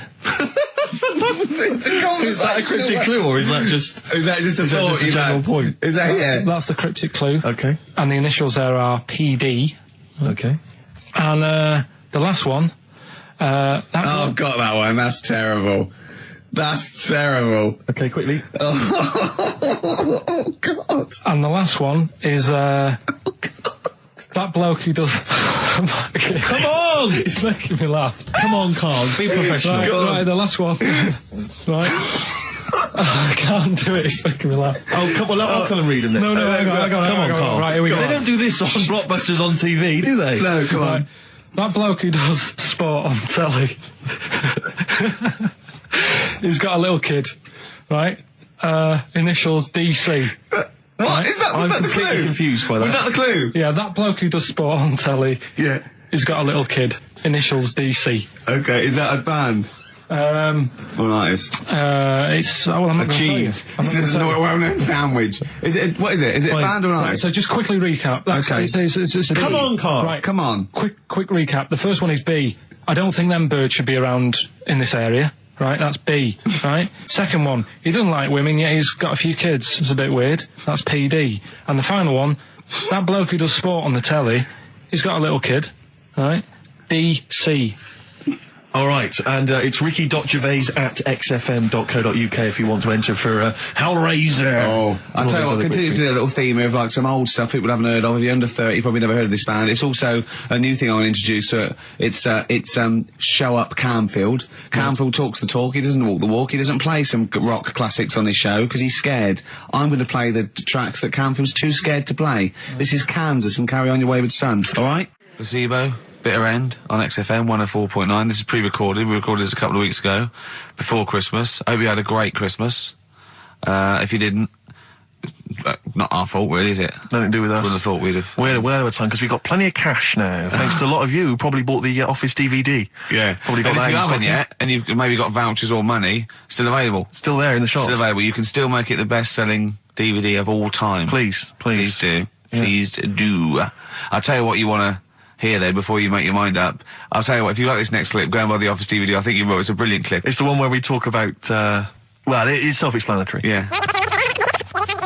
Badly Drawn Boy on XFM 104.9. I'm Ricky Gervais, with me Steve Merchant and Karl Pilkington. I'll tell you what, the Stoney's then. Oh! This Thursday at the Grosvenor House Hotel. Yeah. Everyone in Radio's Anyone has entered their show in different categories saying, oh, you know, they get it down to, you know... Winners this year included the brilliant Dominic Mohan, former showbiz editor of The Sun. Lots of people won. Lots of people won gold. Lots of people won silver. Lots of people won bronze. We didn't get a sausage. Nothing. This show was deemed not worthy of anything. I mean, not a look in. The panel looked at it and said, well, no, definitely not. Radio. Didn't get a vote. See, that annoys me on so many levels. Let me tell you one, right? I've never complained about losing an award, okay, ever. Yeah, mainly in TV. I know we've won a lot, but we've been beaten by Peter Kay. Good luck to him. He's brilliant. Beaten by Phoenix Nights, the sitcom. A lot of people like that more than the Oscars, vice versa, right? No qualms. But the shoddy shite that I heard that night beating us, I was furious. I don't understand. There's people regional. It sounds like hospital radio, right? I mean, I shouldn't even be on XFM. I thought, you know, it's beneath me. Yeah. And I thought, well, give them a hand, right? Let's show them. And I want to know who the panel was as well. I do not believe it. How can they I was looking back over some of the shows, right, before I go to Carl, and I've just done a little excerpt of, you know, a trailer of what we do, what we're about, and I don't know how the panel could overlook this. Play a bit, Carl, please. Shaking her muff, minge and tits around does not make her a hoe, then what does? These kids at school with big heads. Carl, what are you talking about? Shut! Oh, my name is Holy Fuck. Right, there's this monkey that was on a train station. Right. What if you mean cock to mean penis? It was my Down syndrome son. Oh, chimpanzee, that monkey news. So we've still got monkey news coming up. You're an idiot! You know what I mean? That's, to me, quality broadcasting. I don't know how they can say that isn't worthy. That's what we sent in to the Sony people. They listened to that. How they didn't think that was dynamite stuff, it doesn't make sense. Actually, I've been thinking about this since Thursday, because I've been a little bit down in the dumps. Yeah. What I think it is that with the TV show, the TV stuff we've done, Rick, we put a lot of work into that. Yeah. We get the script, we spend a lot of time on it. What this show is about, it's very much about spontaneity, it's about our personalities, and I don't think we're ever going to win an award for our personalities. I think that's where we're going. Do you know wrong. what I think? I think that when we're together, with the auteurs of The Office, and, you know, and we're strong on it, and we're just two where we write it, we direct it, you know, we cast it, we even worry about the font and stuff on the, you know, we do everything. There's a weak link in our midst, I think. On the radio show? Yeah. Right, well, I'm just trying to think what the common factor is, because on the award-winning TV show, Spliss You and I... Yeah, I don't know. Well, I'll tell you what, can we play a record and let me think about this, because there must be something... There's got to be a factor. ...that isn't in The Office that's in this, that means that The Office is award-winning, and this is a pile of shite. It's interesting. I mean, I don't think our number one fan, Dickie Anderson, Richard Anders, was on the panel, although he here has emailed in. He's got a couple of thoughts as to maybe why we... What is Dickers doing, man? Dickers says, commiserations on not winning a Sony. I can't believe you didn't win, naturally. I mean, apart from your show's obvious lack of quality and effort, having a monkey for a producer, offering the biggest load of tat as competition prizes, saying hairy Chinese kid 48 times every show, Rockbusters, not bothering to turn up for weeks on end, only having 3 listeners, introducing the comedy characters Camp David, Harry Fook, which I think he spelt wrong there, Stephen Merchant. I'm not a character. Apart from insulting every race, religion, and sexual orientation, bickering like schoolgirls, we haven't done everyone yet. We have not insulted everyone yet. There's loads to go. Despite the fact you generally bring misery into the lives of anyone who listens, I thought you were surefire winners. Better luck next year. Well, I mean, a couple of constructive, you know, criticisms there, but generally, I still can't nail it. Was he on the panel? Well, I don't think so. Well, he's a fan, so... Yeah. Well, no, he's clearly a fan. I mean, he obviously loves the show. He has hit the nail on the head. Oh. Which... Yeah. But, what should we do? Should we give up or should we try harder? That's always my dilemma in life. Sure, yeah. I mean, I've always gone for the first one. Give up? Yeah, why bother? Yeah. If they can't see, just give us the award. And then worry about it later, and we won't let them down. Yeah. Now they've got blood on their hands. We're gonna. Yeah. What should we do? To give a couple of months' notice? I think so. Okay. Well, there you go. I mean, seriously. I mean, I think. I'm being serious. I'm not being wacky now. We haven't told Andrew, but I think we've won our course with this show. Yeah. So let's. Okay, we'll give it a month, and it's because the Sonys didn't give us anything. Play a record. Yeah. There you go. You got to do a bit longer than that. No, we haven't. Got to give a month's notice. No, you got to work till about September if you're gonna. No, we haven't. No, we give a month's notice. We, whatever they give the money back or something. Well, you give your money back. Yeah, I know. What are you going to spend your 80 quid on? True. A quick query for you. This is from Jay. He's got a problem here. He says, my parents won't let me ditch my studies. He's currently reading modern languages at London University. Sure. He wants to follow his dream, but his parents won't let him, of being a dancer. Carl. Worse than that, he says that they're trying to arrange a marriage to a bunch of minging daughters of people they know from good families. He doesn't know what to do, so he's got the arranged marriage coming along, and he's also got, he basically wants to be a dancer. His parents are forcing him into something more practical. Well, the first thing, right, I don't think Live your dreams? The arranged marriage thing is such a bad idea. Okay. Because I think too many people go on looks. Right. And then you soon get bored of that, and you find out the person who you're knocking about with, it's actually not your type.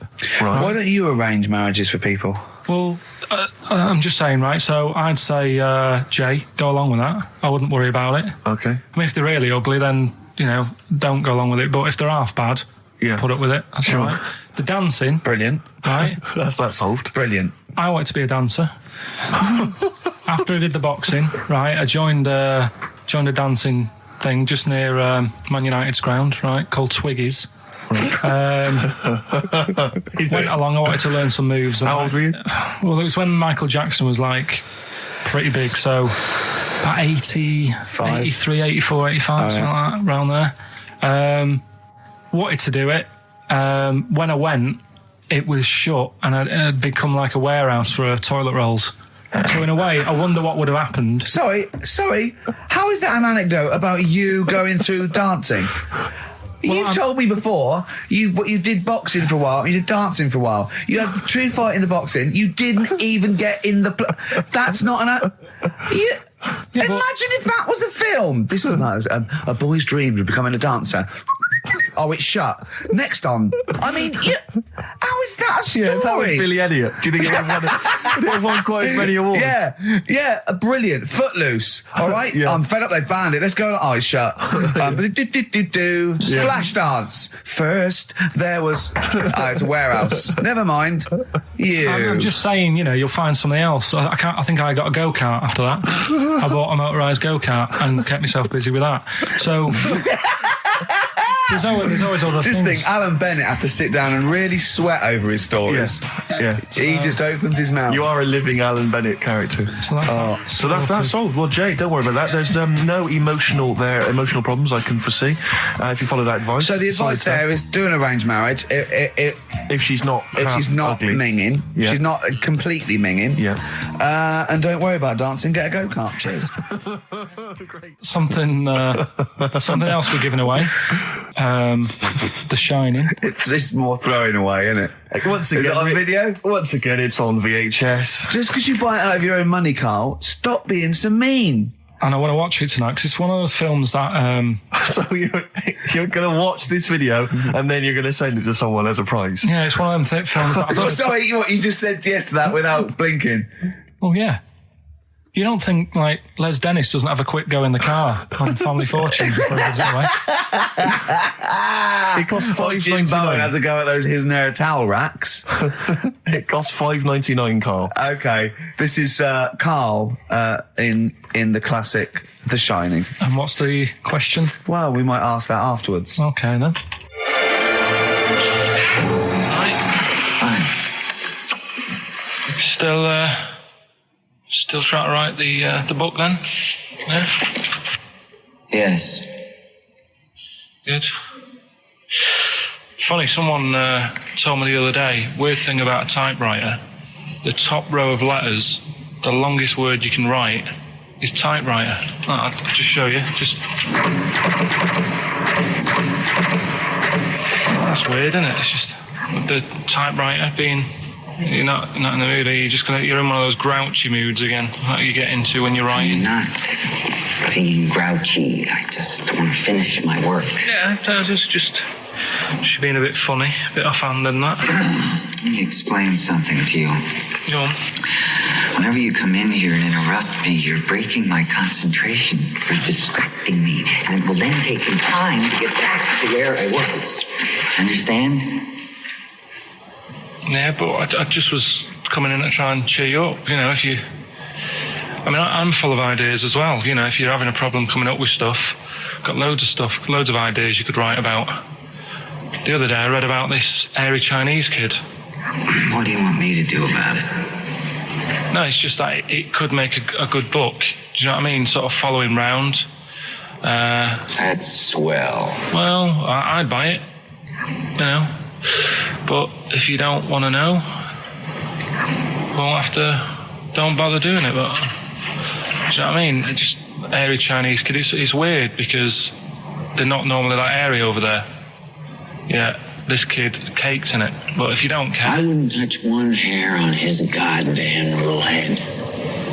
You don't have to touch any hair on his head. Like I say, he's covered. Leave the head alone if you want. Touch his hands. He's totally covered in it. But I love the little son of a bitch. Well, don't go that far. You haven't met him, but I can sort it out. I'd do anything for him. I don't think you'd expect that much. Just take him to the barbers 3 or 4 times a week. You know, he's a good little kid. In fact, I'll do it. I think I'll write a book on him. Yeah? How do you think you can handle that? Yeah. You're not too busy, are you? Well, yeah, I'm pretty busy. I've got to sort out some monkey facts for the show this Saturday, but I reckon I can still... Why don't you start right now and get out of here? All right. I will. You're going to be like that? Couldn't borrow a pen, could I? See you later. There you Haunting. go. Haunting stuff there. Karl Pilkington in The Shining. You know, in the film, Jack Nicholson goes crazy because the suggestion is he's maybe possessed by demons that maybe are in the hotel. But, you know, if I was stranded in a desolate hotel, removed from all human contact with Karl, I'd go mental with an axe without being possessed by demons.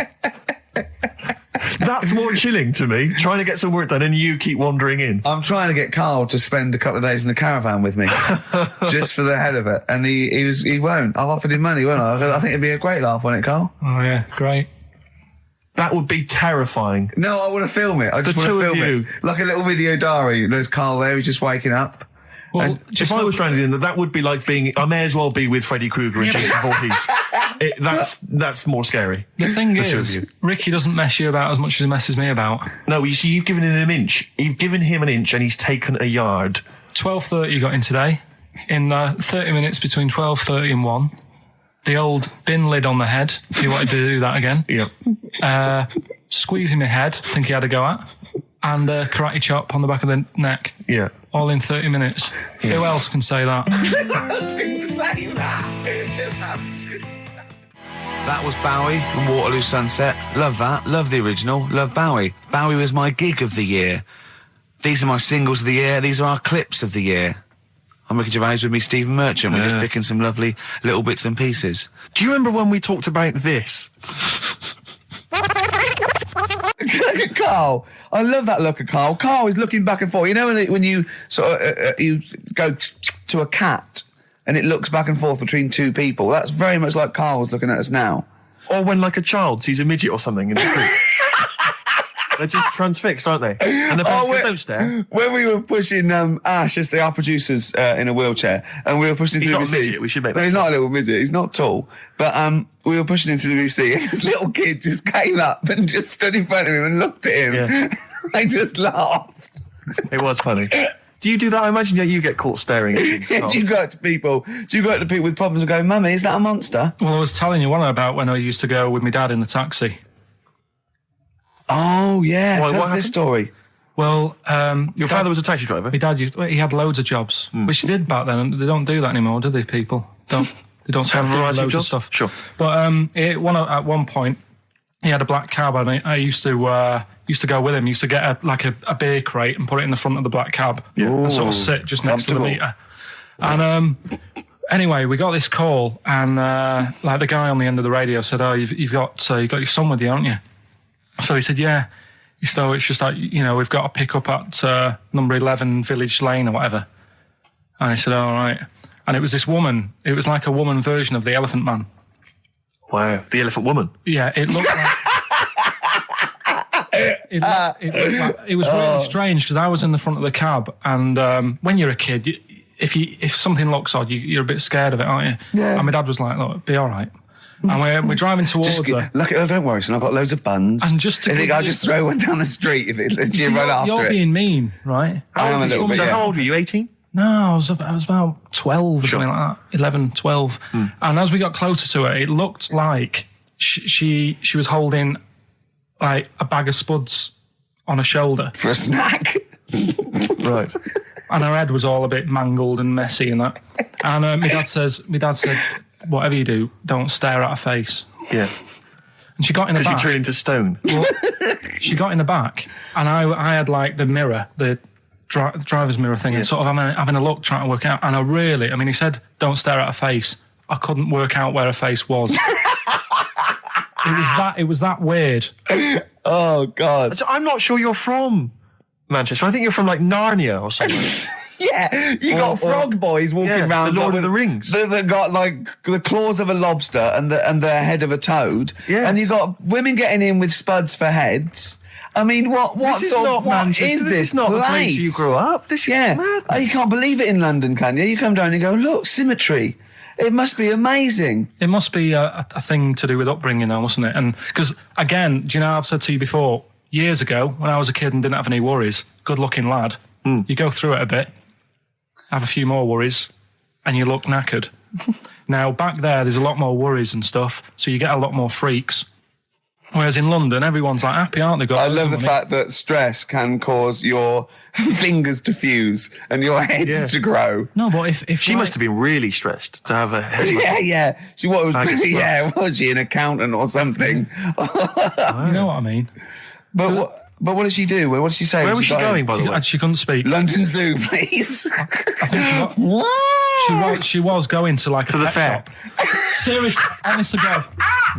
On my mum's life, she was. Because at the end of the day, that's a good thing with animals. They don't judge you, do they? She's not an animal. She's a human being. She's not actually an elephant. No, but you know the elephant man was not actually an elephant. You understand that? He's got no elephant genes in him at all. No. That was just a cool name people gave him. Yeah. No, it's the name of the disease, isn't it? Elephantitis. Look, so listen. So this woman, why was she going to a pet shop? She was going to a pet shop. To find a husband. Is this true? No, it is true, yeah. Oh, God. I'm not taking the mickey because it must be really bad for you. Of course it is. Carl, I'm going on to you today about cutting myself shaving. Yeah. I was going on about that. To think that she's probably not alive now, but to think... But you're saying that you're going to say this is a worse problem than a little cut shaving, aren't you? Yeah. Yeah. Do you know what I mean? I think you're right. Carl, there's a couple of key questions I need to ask. One, if she couldn't talk, how did she tell your father where to drive her? Did she have it written on a note? Did she point with her nose? Yeah. Right, this has got silly. Pick your song. But also, finally, where did you say she lived again? It was like in a village, a little small village. Right. Just hidden out of the way. All I'm saying is we could maybe get like some sort of coach, book some coaches, get a coach party up there to have a look at her. Take some photos. And now you can make some lemonade. The offspring of a woman and some spuds. Yeah. Just animal facts. I remembered one in the week. Go on. There was, do you know them two gay American men who have tigers? Okay, the two gay ones, yeah, go on. Two possibly gay guys. Yeah, let's not worry about libel law anymore then. If you shave a tiger's head... Whoa. Right, okay. You've got to treat that sentence with a lot more reverence than you did. Think what you're saying. If you shave a tiger's head... Not just its head, its whole body. Sorry. Sorry, yeah. So I thought you were getting weird. Go on then. If you shave a tiger, go on. It's still stripy underneath. The skin's... Is it like rock? It goes all the way through. Yeah, that's amazing. Where did you hear that one? I remembered that. Like, was that a drunk just shouting it in the street? I shaved a tiger and it's still stripy. Get out of here. Yeah. Well, you know a polar bear? Polar bear's skin is actually black, and its fur is transparent, not white, and it gives the illusion. So it gets all the radiation possible from the sun, but it's still camouflaged. I didn't understand that, Rick. Sorry, you lost me. If its skin's black, a polar bear's skin is black, and its fur is translucent, and its fur is translucent. So why is it white when we see it? Well, it's just because the light hits it and the sun reflects on it. Yeah, and it makes it look white. Yeah, so if you look at each individual hair, it's actually translucent. So at night it would be black. Well, everything is. Is it? Yeah. Oh, not bright stuff, Rick. You've embarrassed yourself. Play a record. Carl, more people from your past. Debbie Carr? Yeah, she was another nice one. What does that mean? Is that a euphemism? No, she was one of them that you'd sort of go, she's nice, but she'd never be your girlfriend. Do you know what I mean? She was, not really. Even though she was in the same year, she seemed a lot older. Right. And it wasn't a teacher, was it? There was three of them who all hung together, and they seemed to hang around like the older kids, the ones who looked like men. Do you know what I mean? What did you look like then? Well, it's just that I had youthful sort of looks, whereas like the older ones had like beards and stuff. It's the gang of boys in the fifth form with beards. Were they smoking pipes? Come over here, me filly. Oi, Debbie Carr, come over here, you little beauty. No, but she was like... I love that. They were hanging around with beards. There's the big boys. Oh, fishing. Lovely beards. What do you I mean? just see a whole row of George Bernard Shaws. Brilliant. How do you do in history, boy? Think got an E. You're an idiot. Oh. They were like, you know, I'd be there sort of playing punching people in the arm. Oh, yeah. Oh, that's a great game. Oh, I love that, punch people in the arm. Is that part of the Olympics now? it's I think it was exhibition this year. Right. But it's going to be a pro next It's going to be the Winter Olympics because you've got to do it in just a cap sleeve shirt in winter. Yeah. So you're playing that? She, but whilst But she didn't appreciate that. She used to go, ow!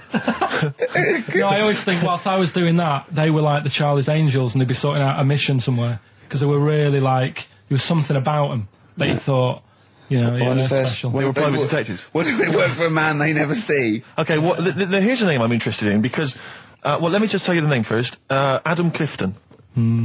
Oh. Go on, what are your thoughts on Clifton? He was one of them kids, he was alright, but he had that thing when, if you didn't have enough milk,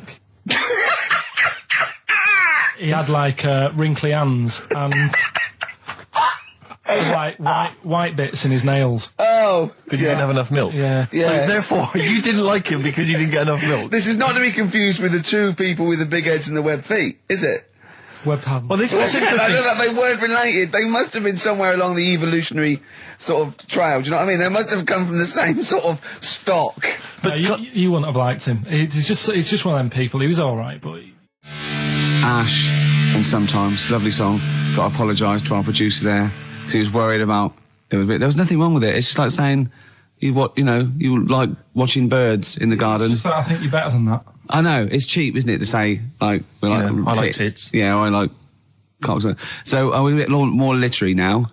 One of my favourite things is Fanny by Gaslight. Really? That's interesting. That's interesting. I'm a big fan of Moby Dick. Oh, yeah, the book, Moby Dick, yeah, not the medical condition. There's nothing in your... No, it's the big, horrible thing that used to swallow semen. Yeah. Now, in the winter... Yeah. Steve. Go on. There's nothing I like more than to keep my hands warm in a muff. No, sure. You mean those kind of furry things that sort of classy-looking ladies? Yeah, posh ladies often put their hands in. You know when you have a nice, like, a party and they're all leaving. Party, yeah, winter party. And you might take the wrong hat or something. There's nothing I like more than to see two posh women with their hands in each other's muffs. Oh, that's always a And they're going, oh, this must be yours. Yeah, that is always funny. Yeah. That's always funny. Yeah. But seriously, no, I'll stop this. You're right. I've got a degree. I just remembered that my favourite Beatles song is "Come Together." Yeah. Now we're going to stop this now, Carl, because it's childish. You're right. I've got a philosophy degree, for Christ's sake, and it's about time. Who's your favourite philosopher? Do you mind me asking? Well, I would tell you, except when I have a talk about it, I go into a Cockney accent. Really? So it can be like my favourite philosopher. I like a bit of Kant. Right. Is that Immanuel Kant, the philosopher? Yeah. That's strange. Yeah. That's strange. What's his name again? Kant. Oh, yeah. That can be weird. Can be strange. Look at Carl's face. Look at his face. Join in, Carl. Undo your trousers. We'd be like Stan Boardman when he told the Fokker joke. Yeah. We won't do local radio again for 10 years. 50 Cent in Da Club on XFM 104.9. We're playing our favourite singles of the year, and we're looking back over some of our favourite clips of the year. Did you have to have that thing done where they say, what side do you wear your member? What side you dress? They don't say what side you wear your member. That would hardly be a euphemism, would it? So they say, what side you dress, sir? It means what side your little John Thomas leans, doesn't it, on rest, usually to the left, isn't it? Your little left testicles. If I said to you now, what side do you wear? Hang on. Do you know? It would be left. It would be the left. That's what I mean. If standing there, right, with nothing restricting it or holding it in or holding it up, right, it sort of leans. Your one ball is sort of like slightly back and lower, isn't it? And your little John Thomas rests there, so it's left. And the reason they ask it is so they don't put the tape measure up on the left and squash your willy or touch your willy. So it's nothing to do with like, well, you'll need a bit more room of sort of more material on that side, or... Well, no, I don't think they compensate. It's just when they put when they stick that up into your groin, they don't want to come in contact with your little... The thing is, I don't know what side I wear stuff on. I just sort of pull my pants up and wherever it wants to go that day. But maybe it's not big enough to sort of make any, real decision. But, like now, I'm sat here, right, with my jeans on. I don't know where I am. Well, that's clear from hearing you talk. No, but what I mean is, if a fella said to me, what side are you, what side's your member on? Member? What is this the use of the word member suddenly? Well, it's not. It's usually not appropriate. And also, I imagine in the old days they had big baggy pants that used to sort of like hang down. And now, like with those stretchy boxers and briefs, it's sort of held up in a nice neat little parcel, isn't it? So it's probably not appropriate. It doesn't come in contact with your little snake.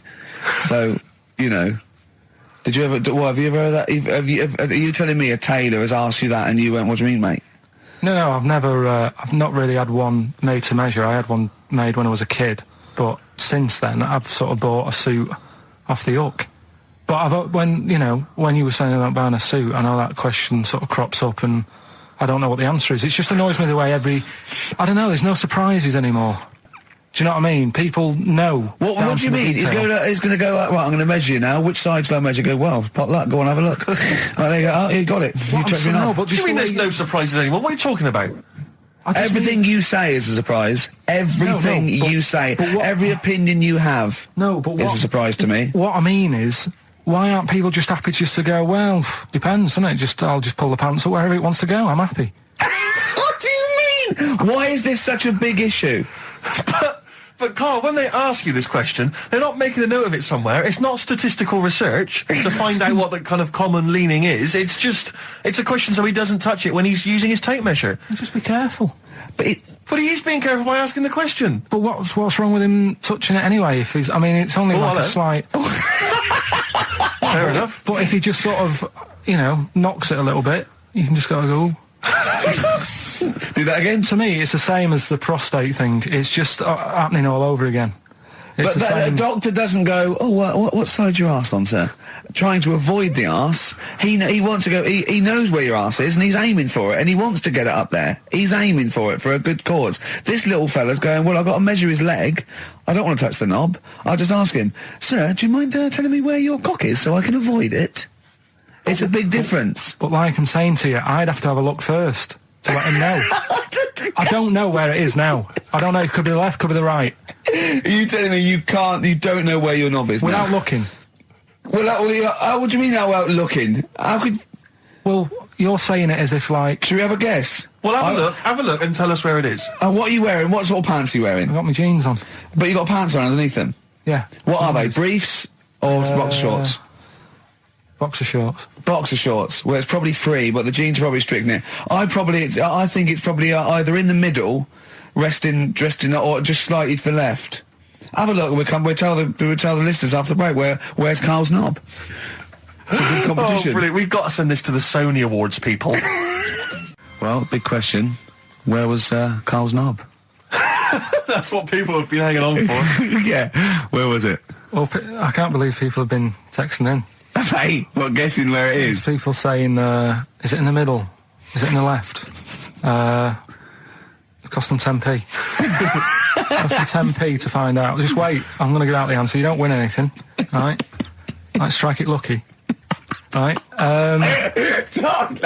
Bottom or middle? Right. It was to the left. Oh! Yeah. I went with the right. That's annoying. See, I thought it would be to the left. If not, maybe if it was all scrunched up, sitting down on your lap, right, it might just pop up to the middle. Just pop out, like, Well, next week we'll be finding out where yours is. Where's Ricky's bollocks? So we look into animals that we get rid of. I've spoken to someone about snails. I've spoken to someone about jellyfish and that. And looking at cockroaches today. She's an expert. She's just not just some random person. No, she works in a museum, a good museum. I said I'd give it a plug. It's the one near Knightsbridge. It's got dinosaurs and that in it. It's worth seeing. And Natural History Museum? Yeah. So, It's not sure. He's not sure. This is what happened.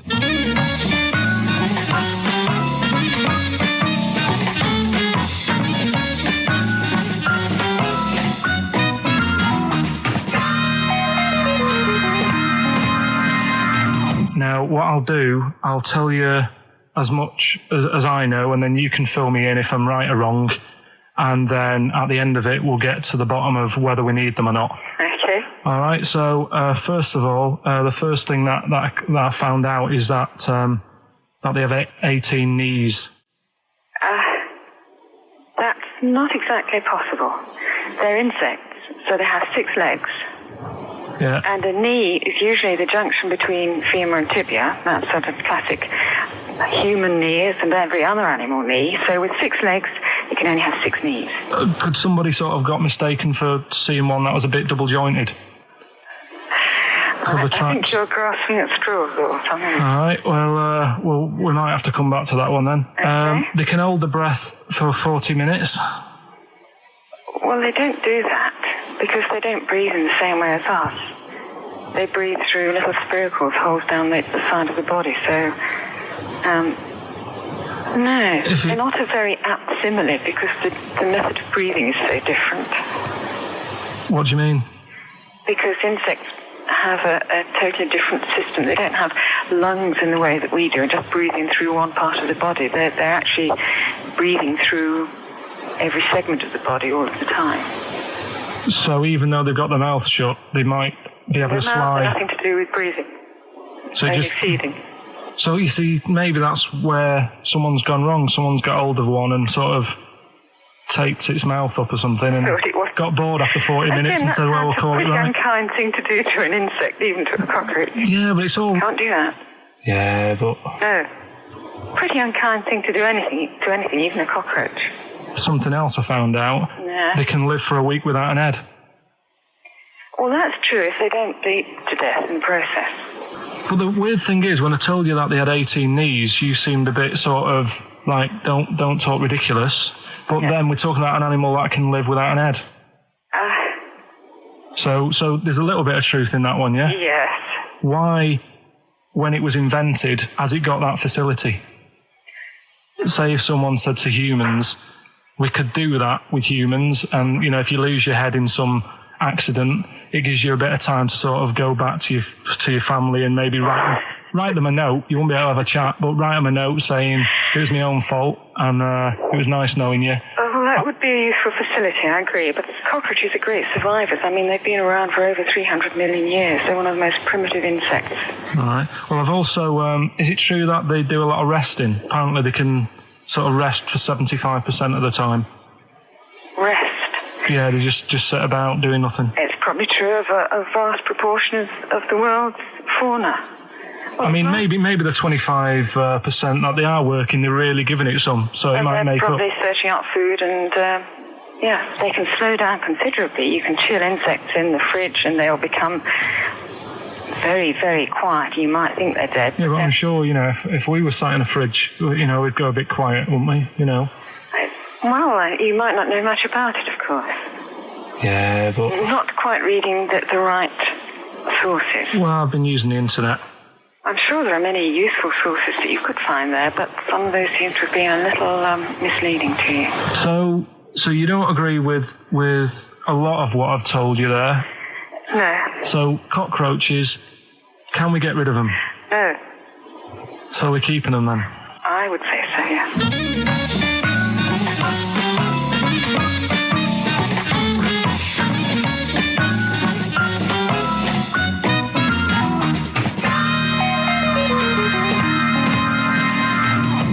I think we should get her on more often because she sounds like she'd be a bit of an ally, really. Because she knew immediately that you were talking nonsense.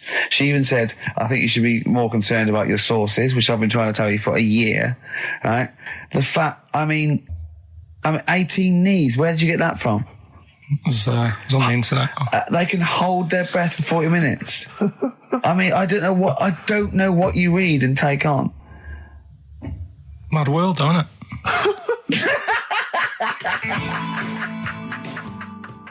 And there was also a fella in the week who said that women shouldn't be wearing trousers. Why? Because they don't look good in them. What do you think? What do you think about that? It's rubbish. Yeah. These are the only things that have caught your eye over the last couple of weeks. This is the entire news. Galileo did something with light. A French fella said women shouldn't wear trousers. See, that to me wouldn't pass as education. It's not education. I don't know where you could ever use that. I don't know when that would ever be applicable to life. I just like reading stuff that sort of reminds me of... Do you know what I mean? If I read it and it gets me thinking, I think that's a good little piece. But I mean, but surely can't you just sort of like sit near something that vibrates to keep your brain going, or shake your head every now and again? I mean, what does this do? You mean it makes you start using your brain? But what aspect of a Frenchman said women shouldn't wear trousers got your mind working? What questions were you asking? Because I thought that's a bit daft, isn't it? Right? Yeah. Okay, it ends there with me. There's nothing else. There's nowhere else for me to go on that. He closes your mind's still worrying. Yeah, go on. What do you think? Let's go through this. Oh, I wish we could download his thoughts. I know. Just watch it. Yeah. Wouldn't it be great, like a DVD? Cartoon. Imagine that extra footage on the Office DVD. Yeah, Carl's brain. That would be with amazing. Oh, with the commentary. Go on. Women wearing trousers and that, right? On the estate that I grew up in, on right? There was a woman about 4 houses down, right? Rough. Now, she used to wear leggings. Yeah. Now, they're a bad idea. They are a terrible idea. I agree with you there, Carl. If you're a lady of what the colour? normo persuasion... Were they pink? No, they were sort of black, but with all bits on them. Oh, right. Do you know what I mean? What, toast and just horse droppings? Yeah, go on, yeah. And she used to... she's quite a big woman. Sure. Pauline Quirk, I think, described her as. Looked like a light bulb. Which it is those kind of women that are attracted to leggings. Yeah, I know, yeah. They are drawn to them like a moth. Yeah. She used to wear them, and that's what I remember when I read this piece. And she used to work on one of those sex line things. Right. She used to do that. But... What, was she, an engineer? The weird thing with her was... she had big eyelids. Right. Go on. That were too big, and this is what I was thinking. What do you mean she had big eyelids? How big do eyelids have to be for you to go, they're big eyelids? What was she shoplifting with them? Would she come out of Dixon's with, like, radio stored in them? What do you mean she had big eyelids? It was another one of them popular things around our way. Do you know? Like, what do you mean popular things? They go, oh, I'll tell you what, they're all the rage. Can I get some big eyelids, please? No. It was just like one of them things that people suffered with. Just big eyelids. They could hardly open their eyes. What do you mean? What do you mean? That's one of them popular things around where I grew up. People had big eyelids. They could hardly open their eyes. What does that mean? What sort of freak town were you born in? You had webbed feet people with big heads. You got women with big eyelids. What does big eyelids mean? Are you confusing her with the horse? Yeah. Did she have hooves? Look, what? Just anyway, so there's this big eyelided woman with the leggings. And that's what I'm saying to you, though. That's... When I read that story with people with trousers, I went from that to a woman who used to have big eyelids. I still don't know the point. But then, and also the other bloke who had the eyelid problem was a mate of mine. Right. His dad had it, and same problem, massive eyelids. I don't know what that means. I don't know what that means. I used to say to my mum, I'm going round to Dave's house, and or Drew say, Pig, as you call him. That's all right, but make sure his dad doesn't take you out in the car, because he could hardly see. He had to have his head. He had to tilt his head back to keep his eyes open. Sure. Didn't he have a couple of matches with him at all times? What a load of gobbledygook. This began as educating Ricky. I know, so it's like he was people with eyelids. But it's like you're supposed to make that leap as well. Yeah. If I mention the trousers, Ricky will probably be thinking about people with big eyelids and women wearing leggings. Play a record, Carl. Okay, anyway, Carl, here we go. It's an exciting feature that I think will be picked up by Channel 5. It's going to be Karl Pilkington, Do We Need Him? Where Karl goes around checking out animals with top experts, asking whether we need them in the world. Yeah. So, this is the first one. We won't do it next week, but I'm already sorting out the contact. We will be looking at octopus, because they're a bit weird. Okay. So that's what you got to look forward to in 03. Again, if you have an animal that you feel is unnecessary in the world, then email us, and I'm sure Karl will investigate for you. Well, the other thing as well, whilst we're onto that, I want to sort of have a bit of research with me. So when I speak to the bloke or the woman about the octopus, right, I want, like, You want to be armed with the response. facts. Well, sort of response from listeners, so I can say, well, 70% of XFM listeners said we should get rid of them. Sure. Do you know what I mean? Like Jon Snow does on Channel 4 when he does all, like, politics stuff. So, if you agree with me, just send an email saying yes. And Well, if you don't- so yes, we should get rid of them. yes, yeah. Or, Yes, get rid of them. Because the house believes always we should get rid of these animals. You're picking animals you want to get rid of. So yes is get rid of them. No is don't get rid of them. well, and not no, it's Noah, because they go on the ark. The ones we keep go on the ark. That element I'd completely forgotten about, and I think that's a wise move, because I don't think that's working. I don't think you thought through the whole Noah. So that's just complicating the show, I think. So yes, we get rid of them. Noah, they're saved on the ark. Yeah. Right, okay, so here we go then. Jellyfish. So Do we need them? today we're looking at jellyfish in Pilkington.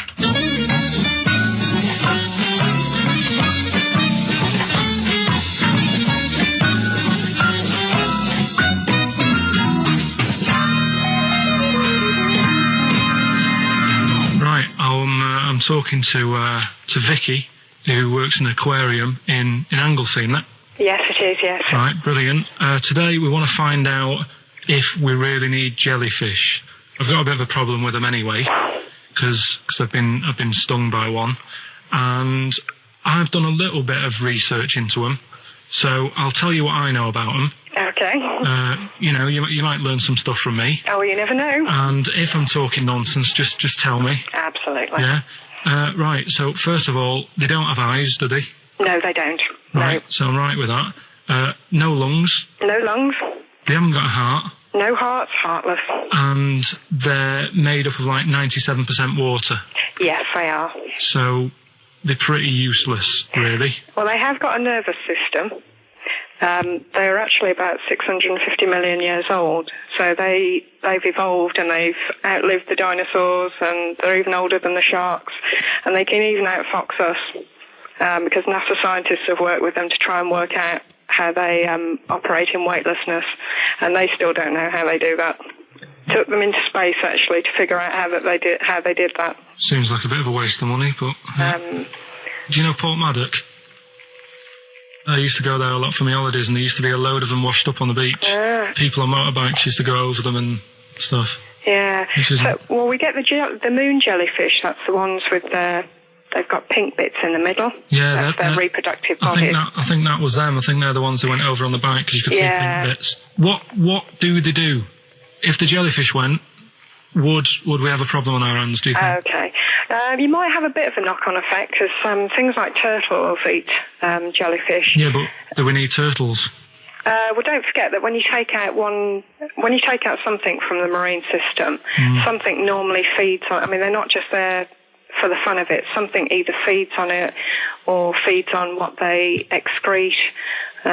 What you're saying is they exist to sort of feed others and also to eat some stuff that's missing. They control the population of other fish and species that might otherwise be a problem. Okay, well, let's kind of wrap this up, right? The question that I'm asking today is, do we need them? Say if Noah had his ark, right? You've swum and got on the boat. You're all right. You're safe. He's going to keep you to sort of populate the world as well, right? So it's you and him. He's not a bad-looking fella, so you're happy. Yeah. He says to you, Vicky, do we need him? Absolutely.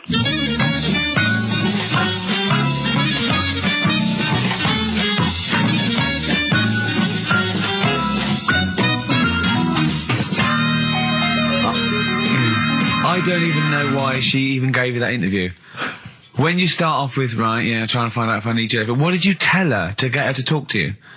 Just said I'm doing some research on stuff. Did she think you were a schoolboy or something? No, she just said, oh, all right. She said, how long will it go on? I said, not long, just like 5 minutes, have a quick chat. And she loved it, didn't she? She sounded happy to take part in that. So the fact I know the fact that you've got an expert and you suggest that she's going to be having sex with Noah. He's a good fella, so you're happy. She goes, yeah. I mean, I don't know why you stopped there. Didn't go into positions or something. I can't believe.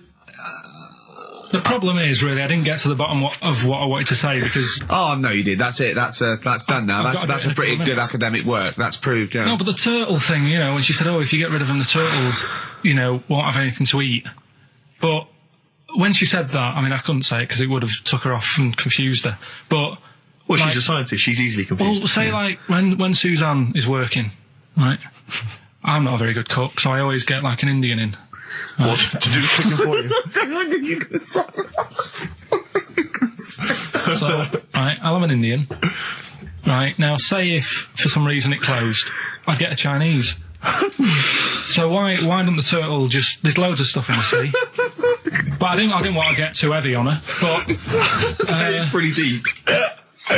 Oh, that is genius. But we'll look at... But so the fact that she said, yes, you need jellyfish, does that mean that you've changed your... I mean, what I'm saying is, does her answer go? Does that stand? Yeah, it does, yeah. It does, does it? It does, yeah. Whatever I get the expert to say, I try and get them in a corner. Right, you try and argue them into a corner. Argue them into a corner, but that time she wasn't having any of it, so we've got to carry on having them. Yeah. So in the new year, we'll be looking at octopus. Okay. Yeah? Yeah, great. Let's play some feeder. Right. It's all right, love. The batteries are included. Got you a pumice stone.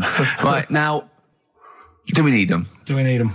It's something we started a few weeks ago. We're always talking about animals and insects and that. And it's like, you know, if you took an animal out of the world, would we have problems? Right? Would it make any difference? Yeah, would it make any difference? We did jellyfish last time, didn't we? Yeah. We sorted that out. The woman said we've got to keep them. We do need them because turtles eat them. Yeah. So I've moved on. Octopus. Do we need the octopus? Yeah. Let's find out.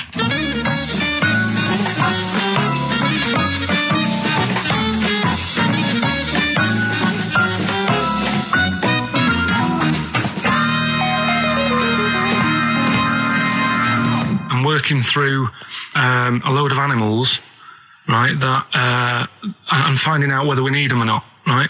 Right. Because, like, jellyfish, to me, I'm a bit puzzled by them. I don't really know why we need jellyfish, and I spoke to some expert. Turtles eat them. What? Turtles eat them. Yeah, I know, but do we need turtles? Do you know what I mean? It goes on and on, doesn't We it? need humans. Well, you know, I mean, I might get to that bit, but I need to sort out the animals first. I've got a lot on. So the thing is, I've left the jellyfish. We know we need them, right? So octopus. Yeah. Right, I know they're pretty brainy. Incredibly brainy. A story that I heard, I don't know if it's true, but there was some science lab somewhere, right? Yeah. Where they had some octopus in it, and they had some crabs. Yeah.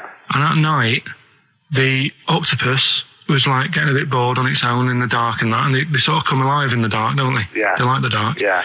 And the octopus had its eye on the crabs, and at night when it's dark, it was getting out of its little cage, crawling along the floor, getting in the crab's cage, getting them out and eating them.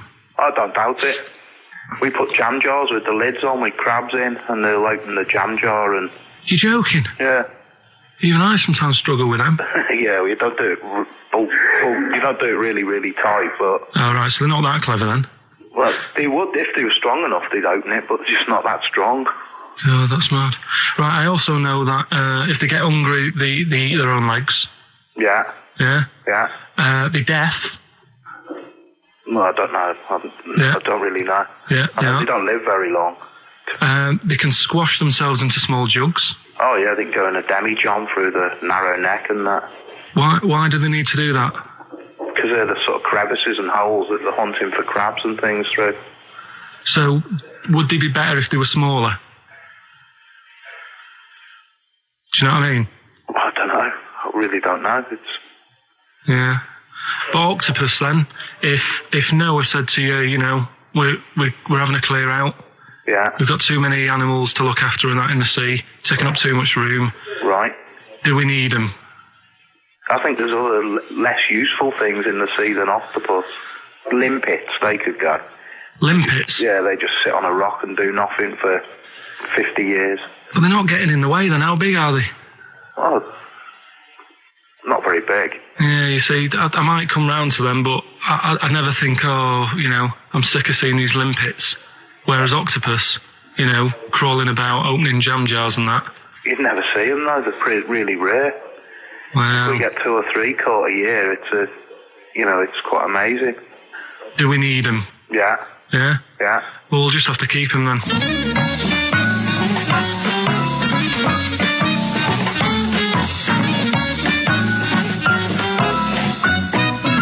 I love that Carl can confuse a scientist. Yeah. Yeah, because all systems of logic break down. I know. Even the scientist was going, well, get rid of Olympics. Yeah. Who was that guy?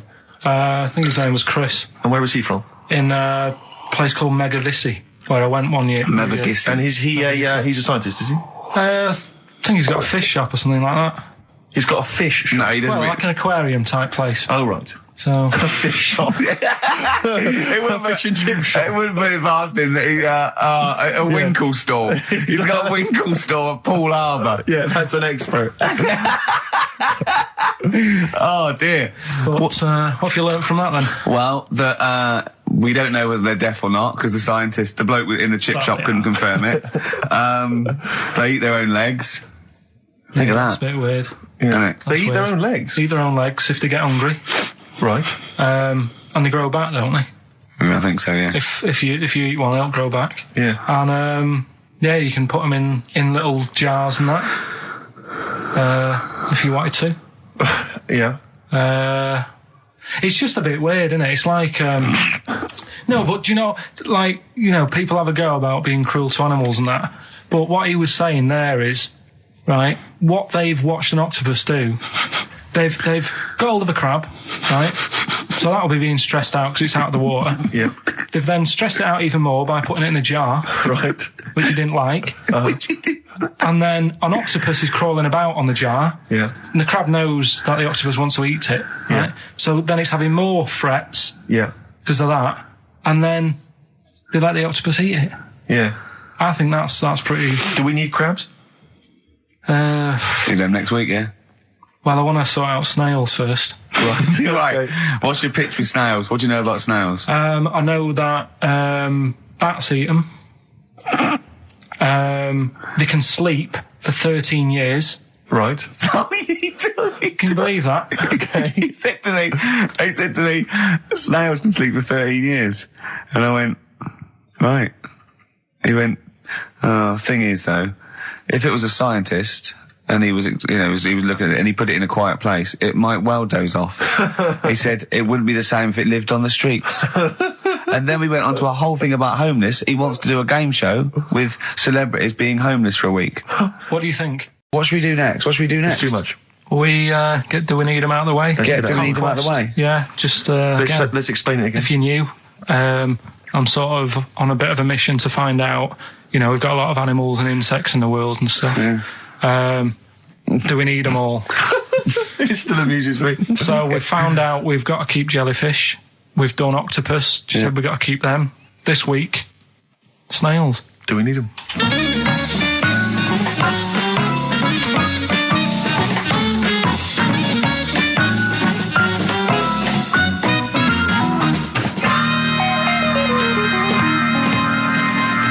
Just doing some research, right? I'm sort of working my way through different creatures and insects and stuff that's on the planet. Yeah. Right? And finding out if we need them or not. Right? Yeah.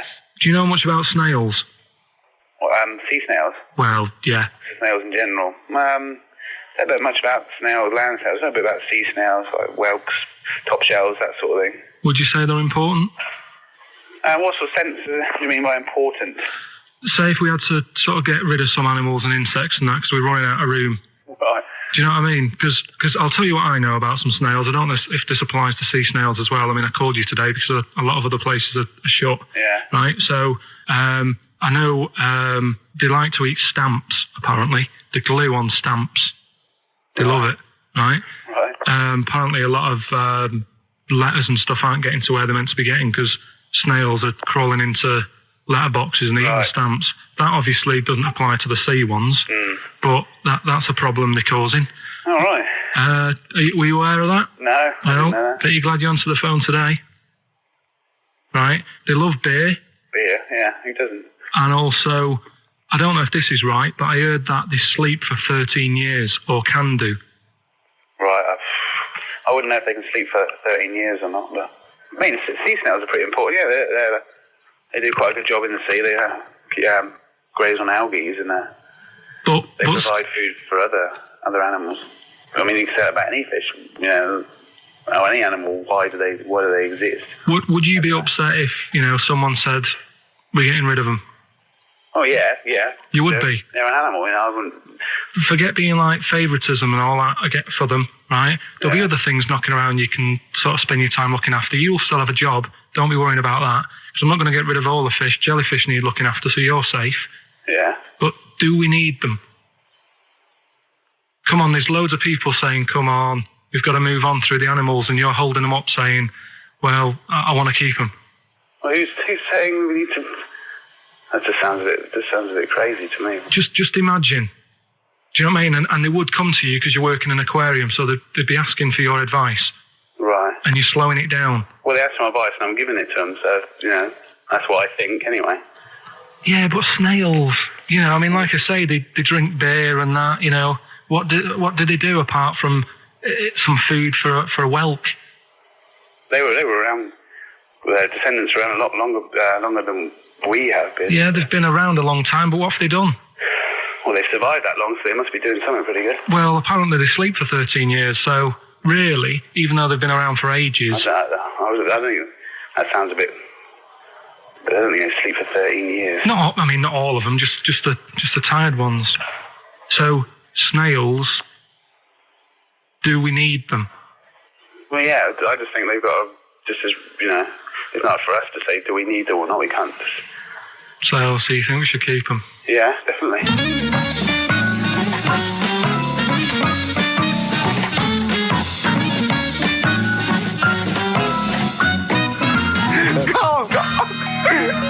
Carl, I'm proud of you. That was getting really quite annoyed. I know. What did he think he was doing? What? I don't know what you tell these people. I mean, you don't get their permission to play this out, do you? You just don't say the that. thing is, right, I sort of told him what it was about, but we won't say who he is or where he works, because it doesn't matter. I just needed to speak to someone who knows. I know the fact that you were trying to get an answer out of him by suggesting that he would be safe, because he could look after jellyfish if he gave the okay to destroy snails. He was getting livid, you can tell. Oh, God. Brilliant. So they've been around a long time, but what have they done? Well, right, last week when I did Do We Need Them, do you know when I called up one of the museums in a science museum? Yeah, you talking to me? Yeah, I'm just saying, I wanted to tell you before when the song was on, but you're so busy listening to it. Yeah, was I so busy listening to a song I was playing? Yeah, but we're doing a radio show, aren't we? All right, what's your point? Well, I just wanted to say, she emailed in to say I got her name wrong, so I'm just apologising for that. What did you call her?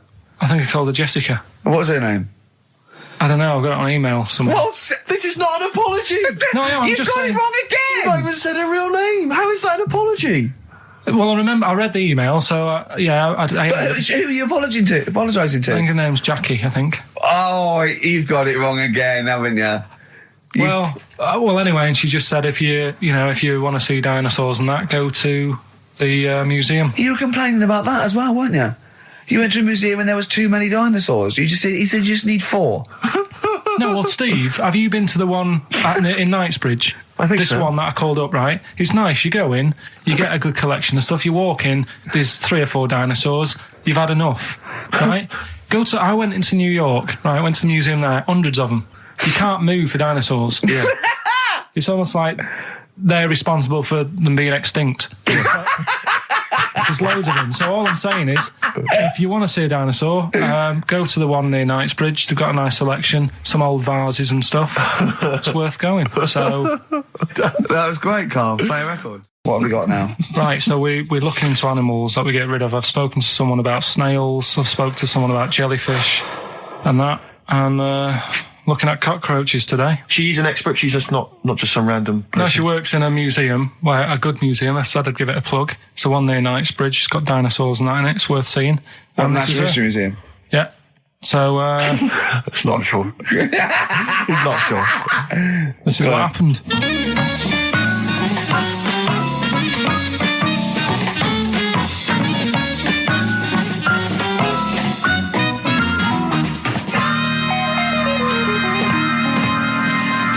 Now, what I'll do, I'll tell you as much as I know, and then you can fill me in if I'm right or wrong. And then at the end of it, we'll get to the bottom of whether we need them or not. Okay. All right. So first of all, the first thing that I found out is that they have 18 knees. That's not exactly possible. They're insects, so they have 6 legs. Yeah. And a knee is usually the junction between femur and tibia. That's sort of classic human knees and every other animal knee. So with 6 legs, you can only have 6 knees. Could somebody sort of got mistaken for seeing one that was a bit double jointed? I think you're grasping at straws or something. All right. Well, we might have to come back to that one then. Okay. They can hold the breath for 40 minutes. Well, they don't do that because they don't breathe in the same way as us. They breathe through little spiracles, holes down the side of the body. So, no, they're not a very apt simile because the method of breathing is so different. What do you mean?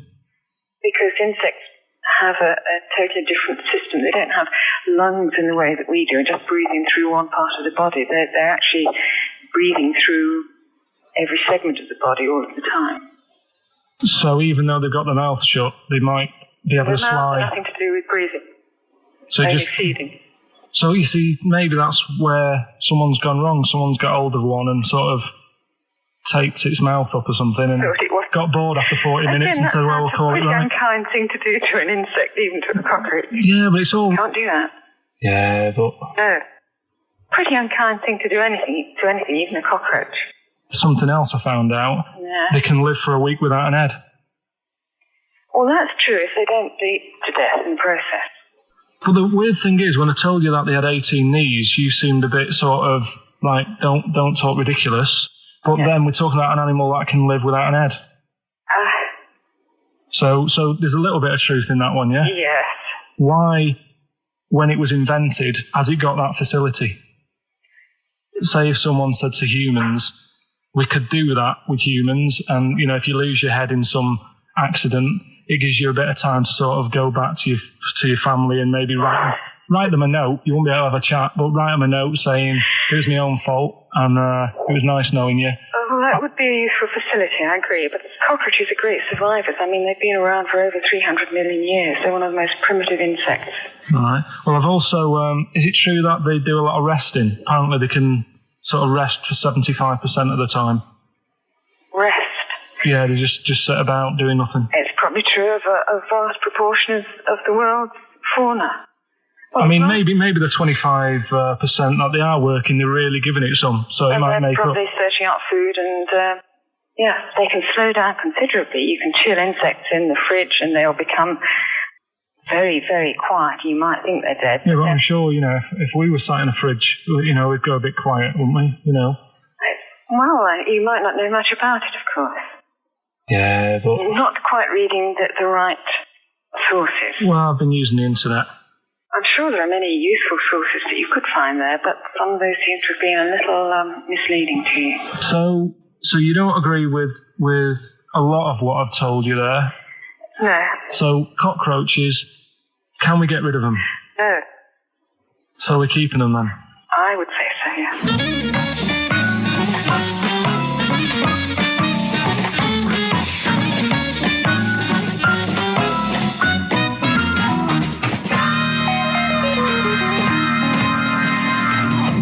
I think we should get her on more often because she sounds like she'd be a bit of an ally, really. Because she knew immediately that you were talking nonsense. She even said, I think you should be more concerned about your sources, which I've been trying to tell you for a year, right? The fact, I mean 18 knees, where did you get that from? It was on the internet. They can hold their breath for 40 minutes. I mean, I don't know what you read and take on.